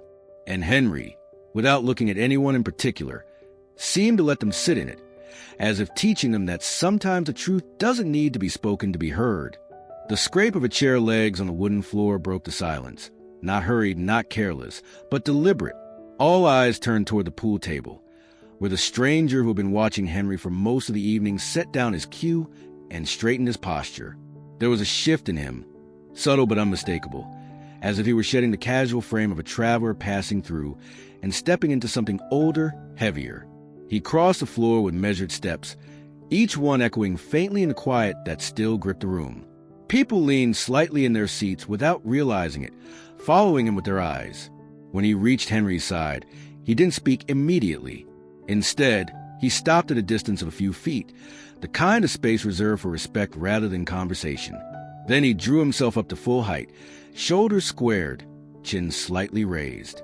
His right hand rose slowly, deliberately, fingers together, palm flat, until it touched the edge of his brow. The gesture was sharp, practiced, not the clumsy imitation civilians sometimes give when they mean to be polite. It was a soldier's salute, and it carried with the weight of someone who understood what it meant to earn one. The bar seemed to shrink in that moment, the edges of the room fading away, so there was only the two of them, one seated, one standing, bound by something no one else there could fully touch. Colonel Henry Walker, the stranger said, his voice steady but carrying an undercurrent of something more recognition, perhaps even reverence. 9th Infantry, Silver Star, Distinguished Service Cross. Sir, the titles hung in the air like a bell tone, ringing just faintly beyond the words themselves. A few heads in the room turned toward each other in confusion, some clearly startled, others slowly piecing together the hints from earlier in the evening. Henry did not rise. He did not need to. His gaze lifted to meet the man in front of him, eyes narrowing just slightly, not in suspicion, but in the subtle recognition that passes between those who have walked similar ground. His left hand, the one resting on the bar beside the cap, curled faintly inward before relaxing again. For a long moment, they simply looked at each other. The salute remained unwavering, until Henry gave the smallest of nods. Only then did the stranger lower his hand, but he did so with the same precision he'd raised it, every motion intentional. Around them, the atmosphere shifted yet again. The mockers at the corner table didn't speak. One stared down at the drink in front of him, as if studying it would undo the sting of the sudden shift in power. Another leaned back, arms crossed tightly, his earlier confidence evaporating. Mike, still behind the bar, took in the scene without moving. He had known Henry was something more than the quiet old man in the corner stool, but hearing the name, the rank, the list of honors spoken aloud seemed to set the truth in stone. The stranger reached into his jacket pocket and withdrew a small, worn leather wallet. From it, he pulled a folded piece of paper, yellowed at the edges. He didn't hand it over, not yet, only held it loosely in one hand, as if it were a piece of the same history that had shaped both men. "You don't know me," he said quietly, his voice carrying just enough of those nearest to hear. "But I know what you did. I know what it cost." Henry's eyes flickered briefly toward the paper before returning to the man's face. He said nothing, but the look he gave was enough to acknowledge that the words were understood. The silence that followed was not the strained quiet of a room that doesn't know what to say. It was a steadier kind of silence, the kind that exists when the weight of truth settles into place, when no one dares to disturb it. The stranger finally tucked the paper back into his jacket, giving another short nod. He didn't ask for a story, didn't press for details. He had already said what mattered. Henry reached for his glass, took a slow sip, and set it down again. The cap still rested on the bar, its brim turned toward the room. It was no longer a barrier, no longer a mystery to bait the unthinking. It had become a marker of something known now, something that would not be spoken of lightly again. The salute had been returned not in motion, but in recognition. And the room, without realizing it, had just witnessed a conversation that required no more words. Henry let the stranger's words settle before leaning back slightly on his stool. For a long moment, he seemed content to let the quiet stretch on, eyes fixed somewhere in the middle distance, as if weighing whether the night was the right time to reach into places he'd kept sealed for decades. The brim of his cap lay against the bar, and the sight of it, without his head beneath it, made him look both older and somehow more solid, as though the years themselves had drawn up around him. When he spoke, his voice was low, not strained but carrying the rasp of age and long use. "It was cold," he began, almost as if talking to himself. "Colder than it should have been for the season. We were halfway through the hills, pushing toward a ridgeline that wasn't on any of the maps we'd been given. Command said it would be an easy push. It wasn't. The stranger stayed still, his posture attentive but unintrusive, while the rest of the bar leaned in by instinct. The younger men who'd mocked him earlier looked fixed to their chairs, caught between curiosity and guilt. Henry's gaze didn't sweep the room. His eyes stayed locked on that place of memory. We'd been out there for weeks. Sleep came in bits. Food came in tins. I had 32 men under me. 32 good men. We'd just taken a rise when the shelling started. Mortars first, close enough to throw dirt over your head, far enough you thought you might make it. Then the air burst. That's when it got bad. He lifted a hand slightly, fingertips grazing the deep ridge across the left side of his skull. This, he said, is what happens when the sky opens up over you. Shrapnel's not clean. It doesn't ask permission. It tears through whatever it touches. For the first time that night, his voice tightened just a fraction. I went down, but I wasn't out. Could still hear them yelling. Could hear the whistle of the next rounds coming in. We were in the open. No cover worth the name. I told them to fall back, but some didn't. He paused, and the gap in his words was heavier than any sentence he could have filled it with. The bar was utterly still. Even the hum of the cooler behind the counter seemed quieter. When the medics got to me, I was half buried in dirt and stone. They said I kept talking, giving orders, even though I don't remember much after the second blast. Woke up in a field tent 3 days later, with only 12 of my men left. 20 gone. Just like that. He took a breath, slow and deliberate, and reached for his glass. The liquor caught the low light as he swirled it once, then set it back down without drinking. They wanted to give me a medal for it. Said I'd held the line. Said my orders saved the survivors. But you don't pin a piece of ribbon to a day that costs you 20 men. I told them no. Couldn't wear it. Still can't.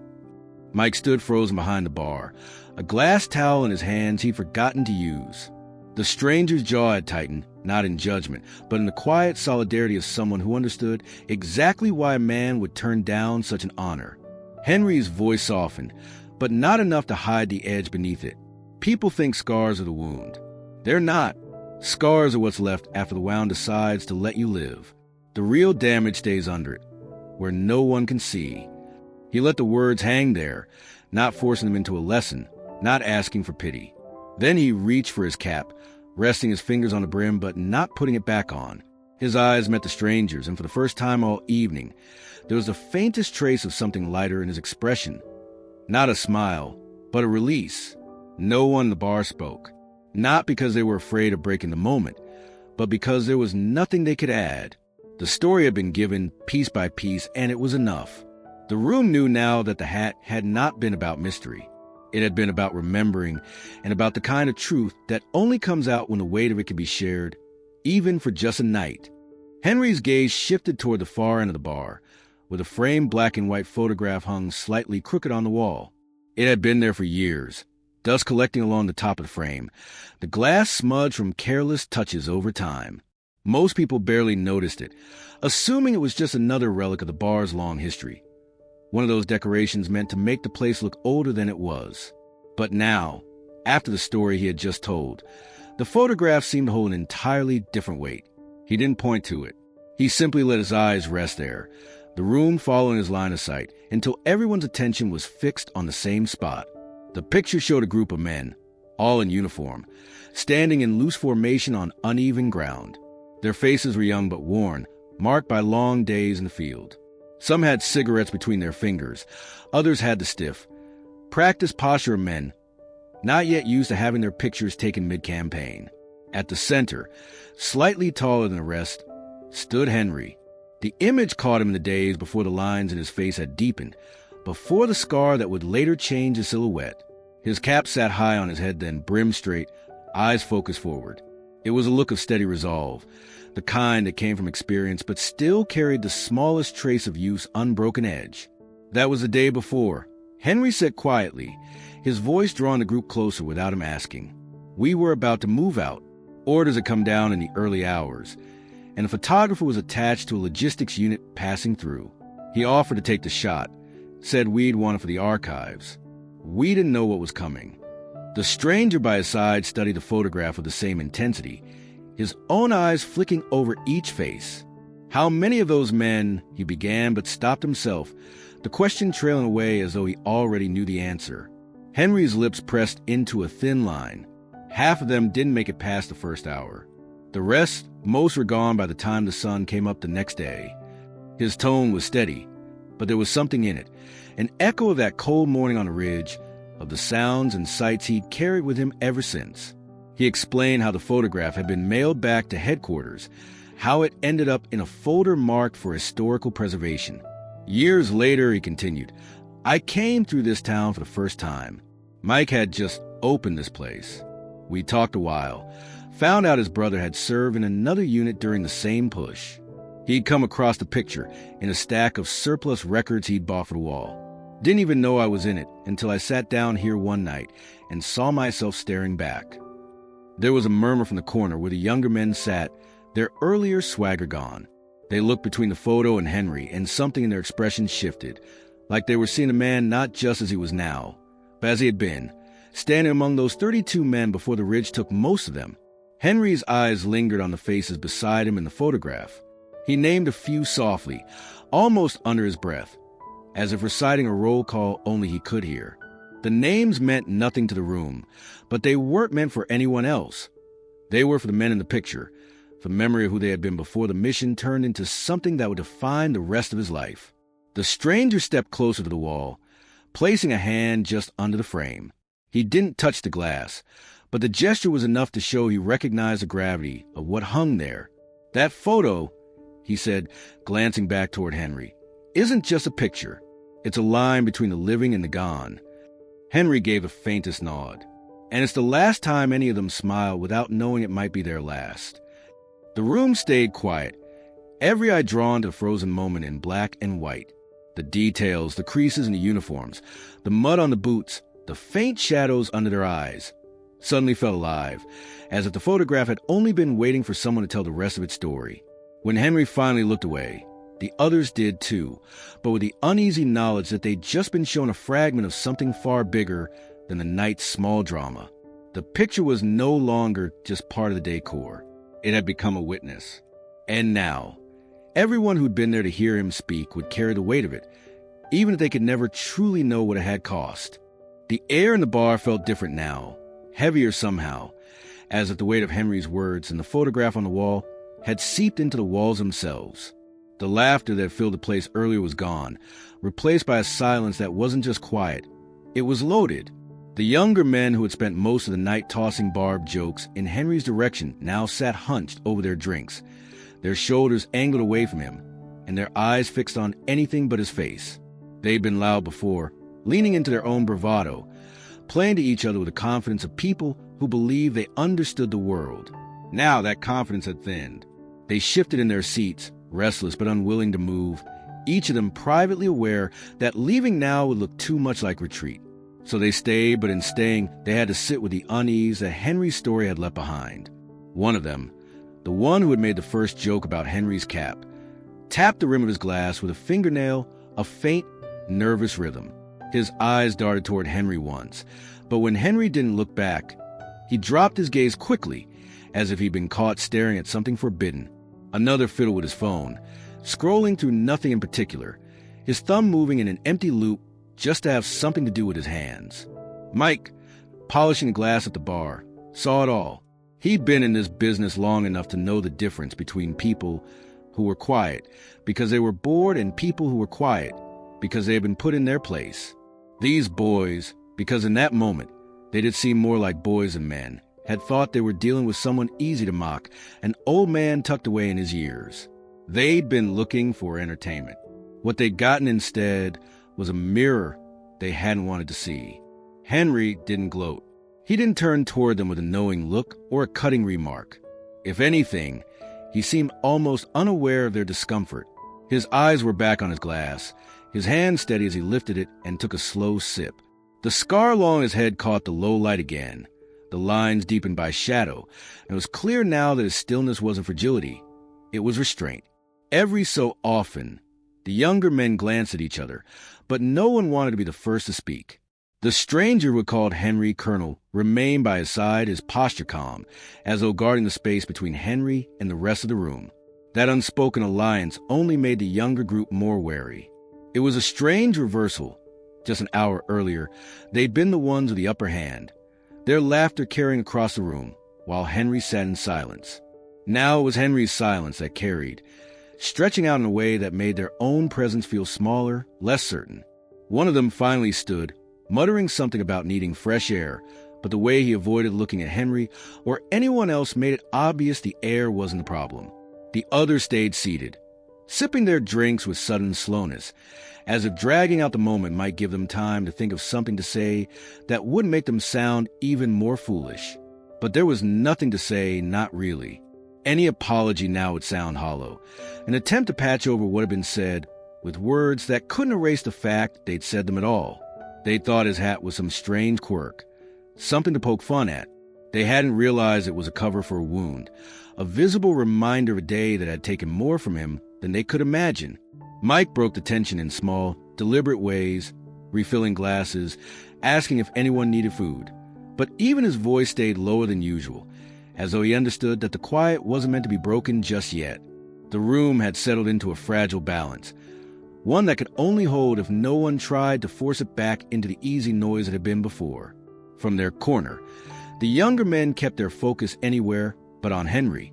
They studied the bottles behind the bar, the muted television in the corner, even the scuffed floorboards under their feet. But the photograph still hung on the wall, and every so often, one of them would glance at it again and then quickly away, reminded of what it showed and of who was sitting just a few feet from them. Henry didn't need to see their faces to know what they were feeling. He'd seen that look before in younger men who had learned too late that not every story can be guessed at from the outside. And if they walked out tonight with even a sliver of that lesson lodged in their minds, he figured the night had already gone differently than they planned. The moment came slowly, almost reluctantly, like a cold front moving in over still water. The younger group had gone quiet for so long that even the low hum of the refrigerator behind the bar seemed louder than their presence. They nursed what was left in their glasses, eyes darting from the floor to the wall to the muted television, anywhere but toward Henry. Still, the weight of the night's revelations pressing on them, and it was only a matter of time before one of them felt enough to act. It was the tallest of the bunch, the one who had been leaning back in his chair earlier, grinning and throwing out the sharpest jabs, who finally pushed himself to his feet. The legs of his chair scraped against the worn wooden floor, a sound that caught the attention of a few patrons. He hesitated there for a second, as if making sure no one else was going to stop him, then slid his hands into the pockets of his jacket and took the first slow step toward the bar. His friends didn't say a word. One glanced up at him, then quickly looked away, almost as if afraid to be connected to whatever was about to happen. The young man's stride was measured but stiff, and every few steps he paused, as though searching for the right words and still not finding them. By the time he reached Henry's end of the bar, Mike had stopped wiping glasses, and the stranger beside Henry had subtly straightened, watching the approach with a guarded expression. Henry didn't move. He kept one hand on his glass, the other resting on the bar's smooth edge, and let the younger man close the space between them. Up close, the difference in age was even starker, one man's face still unlined and restless, the other worn by decades and shadows that had nothing to do with age alone. The young man cleared his throat, his voice coming out quieter than anyone expected. "Sir." The word itself seemed strange in his mouth, as if it didn't belong there, but had forced its way out anyway. He shifted his weight, glanced once at Henry's eyes, then away again. Look, I didn't know. We didn't know. I was just," he cut himself off, realizing the excuse sounded thin before it was even finished. Mike stood still behind the bar, watching without interfering. The stranger's eyes narrowed slightly, but he didn't speak. The young man drew in a slow breath and tried again. "What I mean is, I'm sorry for earlier, for the way we talked to you." The words came out halting, like they'd been dragged up from somewhere deep and uncomfortable. His right hand emerged from his pocket, fingers slightly curled, then open as he extended it toward Henry. It was a simple gesture, but in the thick air of the bar, it felt heavier than it should have. Henry looked at the offered hand for a moment, not with suspicion, but with a kind of quiet consideration. He set down his glass, reached out, and gripped the younger man's hand with strength that was surprising for his age. There was no flourish to it, no prolonged shake, just a firm, steady clasp, enough to let the young man feel it was being accepted without ceremony. "Apologies heard," Henry said, his voice calm and even. "Just remember, most of what you see in a man ain't the whole what's there." The young man nodded quickly, a flicker of something between gratitude and discomfort passing over his face. He released Henry's hand and stepped back, not retreating so much as withdrawing to the distance he seemed to think was now appropriate.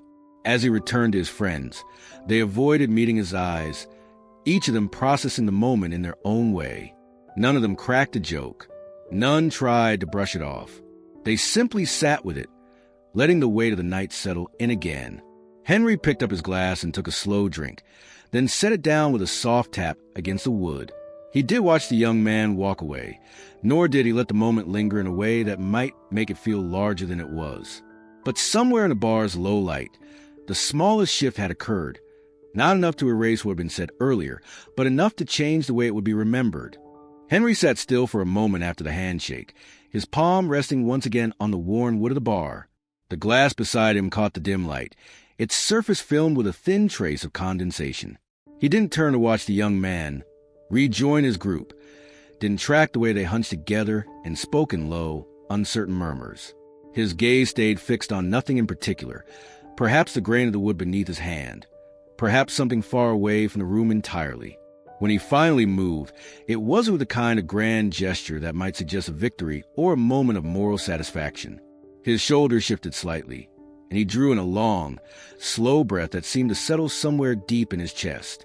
It was a breath of acknowledgement, not relief.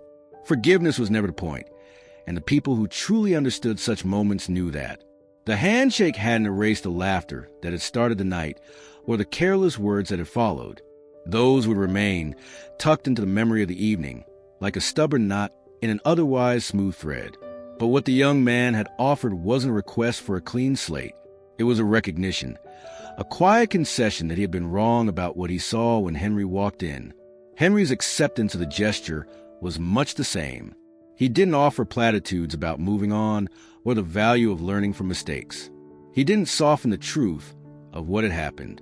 His agreement to take the hand had been measured, deliberate. It was his way of saying he understood the difference between a change of heart and an erasure of the past. The stranger at his side, still standing with an easy but respectful posture, seemed to catch that nuance. He didn't offer commentary, didn't try to fill the silence with reassurances on anyone's behalf.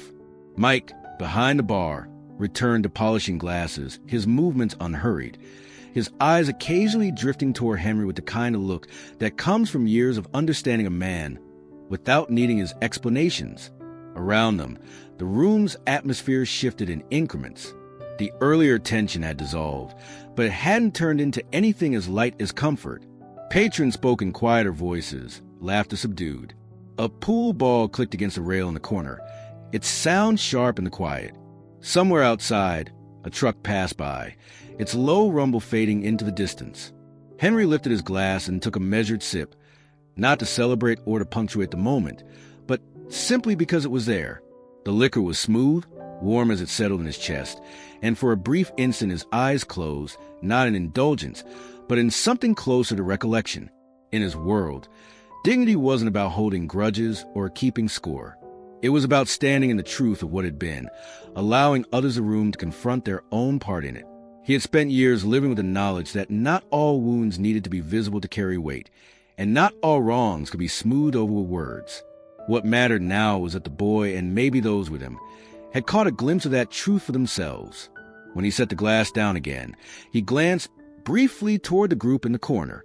Not a long look, not one designed to hold anyone accountable in the moment, but enough to let them know he had seen them. There was no malice in it, no dismissal either, just acknowledgement. The young man who had come forward kept his head slightly lowered, one hand rubbing the back of his neck. His friends remained subdued, their earlier restlessness gone. Whatever impulse they'd had to mock the old man in the corner had been replaced with something heavier, though none of them seemed ready to name it. Henry turned back toward the stranger, and the two exchanged a small nod, silent agreement that what had needed to be done had been done. The rest would be carried in its own time.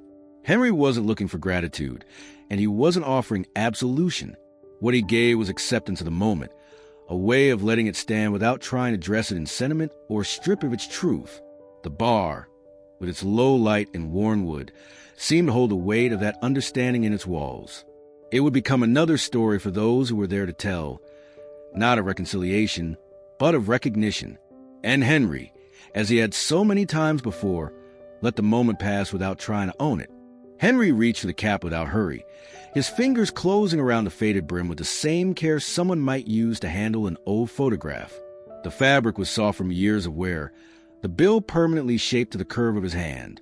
He turned it once, almost absently, as though checking that it was the same hat it had always been, before settling it back into place on his head. The motion was unremarkable in itself. Quiet, steady, but it carried with it the weight of everything that had just happened. The brim slid forward until the shadow once again cut across his brow, the lines of his face disappearing into familiar concealment. It was as if a curtain had been drawn, closing the brief window through which the room had glimpsed something raw and unguarded. The scar that had silenced their laughter only minutes ago was no longer visible, but it didn't matter. Its presence lingered, etched into the memory of every person who had seen it. Mike, leaning on the bar, didn't look away when the hat returned to its place. His expression was steady, as though he knew this was not a gesture of retreat, but of balance restored. Henry wasn't hiding again. He was simply reclaiming the version of himself he preferred to show the world. The bar had been his quiet refuge for years, and the cap was part of the stillness he brought with him. The younger group in the corner shifted uncomfortably. Their earlier smirks had dissolved into something they hadn't felt when he first walked in: awareness. Even without the scar in plain sight, it hovered in the space between them. They might try to speak of it later, to put into words what they had seen, but the telling would fall short. Some things didn't translate. They would remember it instead in fragments. The pale ridge of healed skin, the sharp edges where the wound had cut deep, the way the light had caught it for an instant before Henry's shadow reclaimed it. The stranger who had spoken with him earlier gave a small, respectful nod. There was no need for more conversation, no expectation of stories to follow. What had been shared was enough, and the cap's return was a signal that the night's exchange was complete. Henry took another sip from his glass, the liquor tracing its familiar path down his throat, and set it back with a soft clink. His posture relaxed slightly, not in surrender but in quiet control. Around him, the bar's usual sounds began to return. Pool balls collided softly at the far end, the low hum of conversation crept back into the air, and the jukebox shifted to a slow, familiar song. Still, the undercurrent was different, slower, more careful. Even those who had not been part of the mockery now carried a new sense of caution in their movements. The sight of the scar had altered the room in a way that would last far beyond closing time. It was no longer just a bar on a quiet night. For those who had been there, it had become the place where the old man at the corner stool became more than just another regular. Henry didn't speak. He didn't need to. His silence was its own kind of presence, heavy but not oppressive. He had given them a glimpse, not an explanation, and that was all he intended to give. The rest, whatever they imagined, whatever they came to understand, would be theirs to carry. The cap's brim cast him back into the image he had walked in with. An elderly man in worn clothes, shoulders slightly stooped, eyes hidden beneath the shadow of a well-used hat. But now, that image was layered with what lay beneath, and the room knew it. No one could look at him again without seeing both. The moment passed without ceremony. Henry adjusted the cap just slightly, enough to feel his familiar fit, and turned back toward the bar as if nothing had happened. In truth, everything had. The stranger moved first. He reached for his glass without taking his eyes off Henry, lifting it just enough for the gesture to catch the low amber light above the bar. His voice was calm, not booming or theatrical, but steady enough to travel to every corner of the room. To a man who's given more than we'll ever know, he said, the words carrying no hint of flattery, no strain for effect. It was not a performance. It was an acknowledgement direct and unadorned. For a moment, no one else moved. The sound of the jukebox seemed distant, like it belonged to another night entirely. The younger group in the corner shifted awkwardly, glancing at each other as if trying to decide whether they were part of this moment or outsiders looking in. One of them, the same young man who had offered his hand earlier, reached for his own drink. The movement broke the hesitation in the room. Glasses rose slowly, hesitantly at first. Some were lifted high, others just barely off the bar. But the meaning was the same.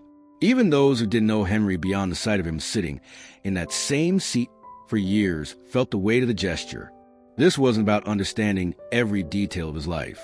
It was about recognizing that there was something in him worth honoring, even if most of them had been blind to it until tonight. Mike, standing behind the bar, didn't hesitate. His glass was already in hand, the faintest trace of a smile in his eyes. He'd seen enough of Henry's years here to know that the man valued quiet above recognition, and yet he also knew this wasn't the kind of attention that would make Henry bristle. It was simple respect. No speeches, no questions, just a lift of a glass. Henry didn't rush to respond.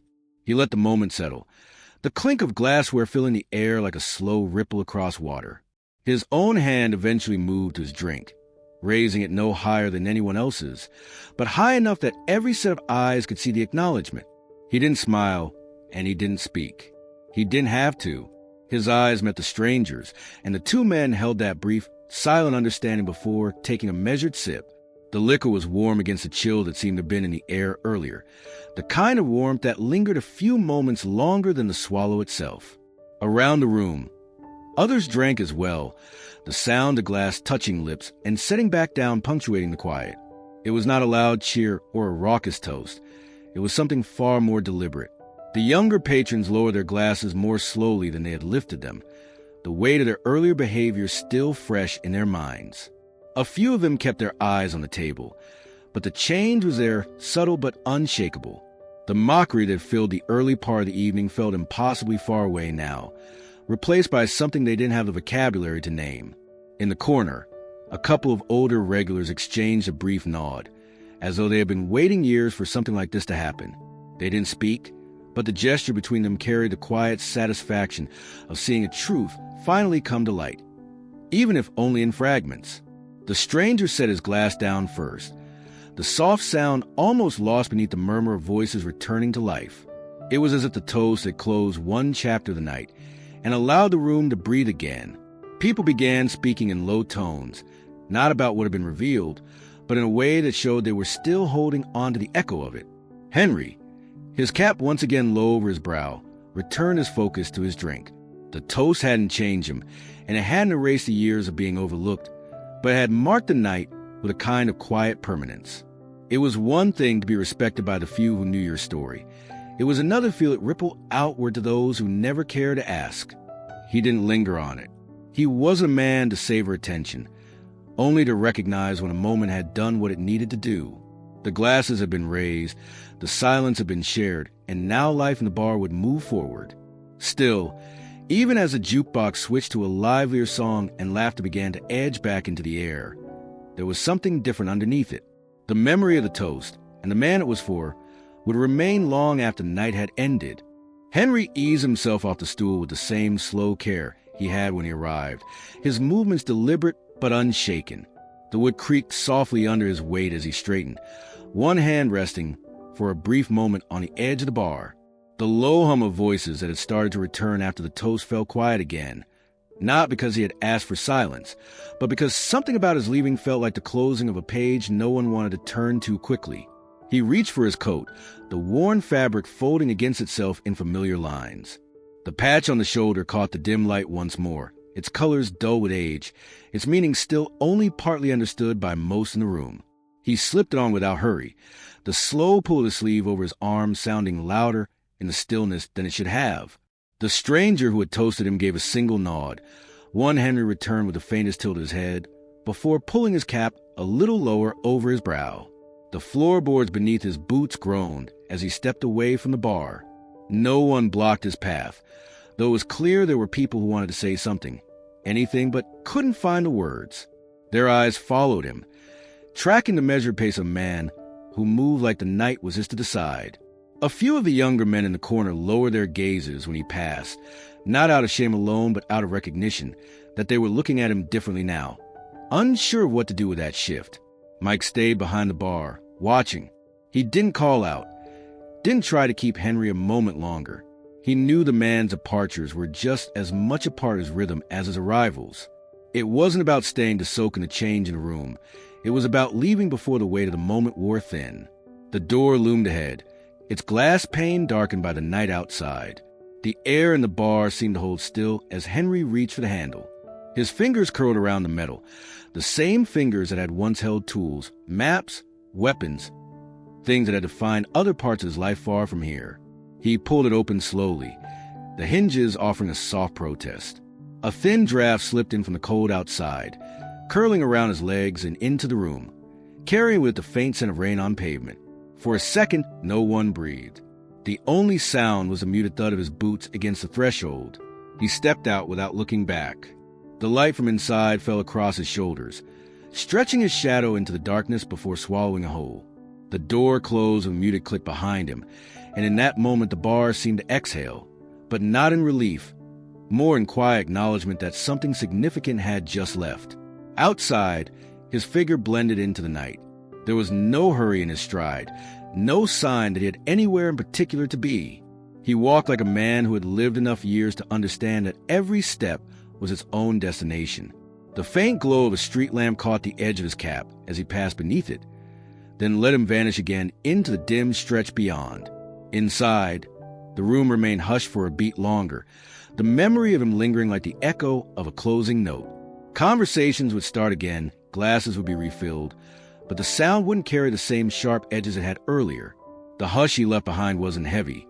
It was simply there, like a reminder pressed into the air. Mike turned back to polishing a glass. The stranger finished his drink, and the rest of the patrons found themselves adjusting to the absence of the man they had underestimated for years. Henry didn't look back, and the bar didn't call after him. The walk to the door had been as alone, as it always was. The bar had thinned out by the time Mike finished wiping down the counter.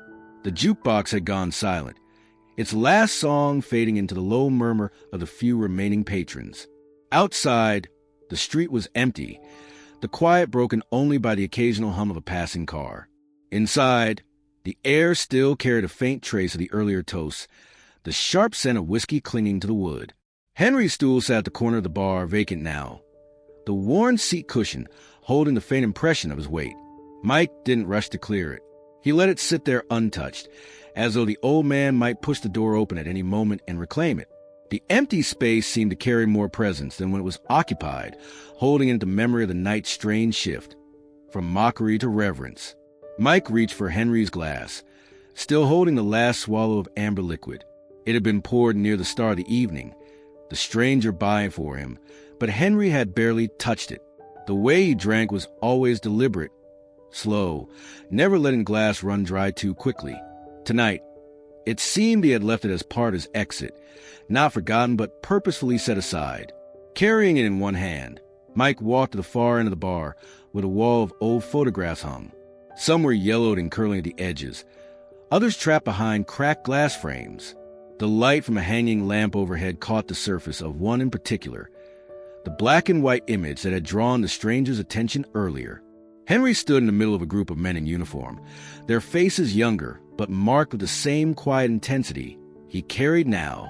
Mike set the glass beneath the photograph, its base making a muted sound as it touched the shelf. He didn't say anything, didn't make a display of the act, but the few patrons left noticed. One man at a nearby table paused mid-sentence. Another, leaning against the wall, looked over with a small nod, as if understanding that this was more than a gesture of tidiness. The hat, the same battered cap Henry had worn since anyone could remember, was not there, of course, but its image was still vivid in everyone's mind. They could picture pulled low, hiding his eyes, and then lifted away to reveal the scar that had silenced the room. That moment had burned itself into their memory, a flash of truth they hadn't asked for but wouldn't forget.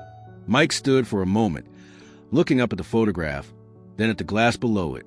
The bar's hum felt softer now, as though the room itself understood the weight of the tribute. No one clinked their glasses or called out for another round. Voices stayed low, movements unhurried. He returned to his place behind the counter, leaving the glass where it stood. It wasn't meant to be cleaned or put away tonight. It would stay there until the first light of morning, when the sun might catch it just so and make it glow beneath the image of the younger man who had survived more than most could imagine. The empty stool remained at the corner untouched. No one sat there, not even by accident. It was as if the shape of Henry's presence still guarded it, holding the space until he chose to return. The room didn't need his physical form to feel it. It was enough to have seen what lay beneath the hat, enough to know that the quiet old man had earned his shadows. Outside, the night deepened, but inside the photograph in the untouched glass stood as the last note of the evening, unspoken but understood. It wasn't just a reminder of the man. It was a reminder of the moment they had all finally seen him.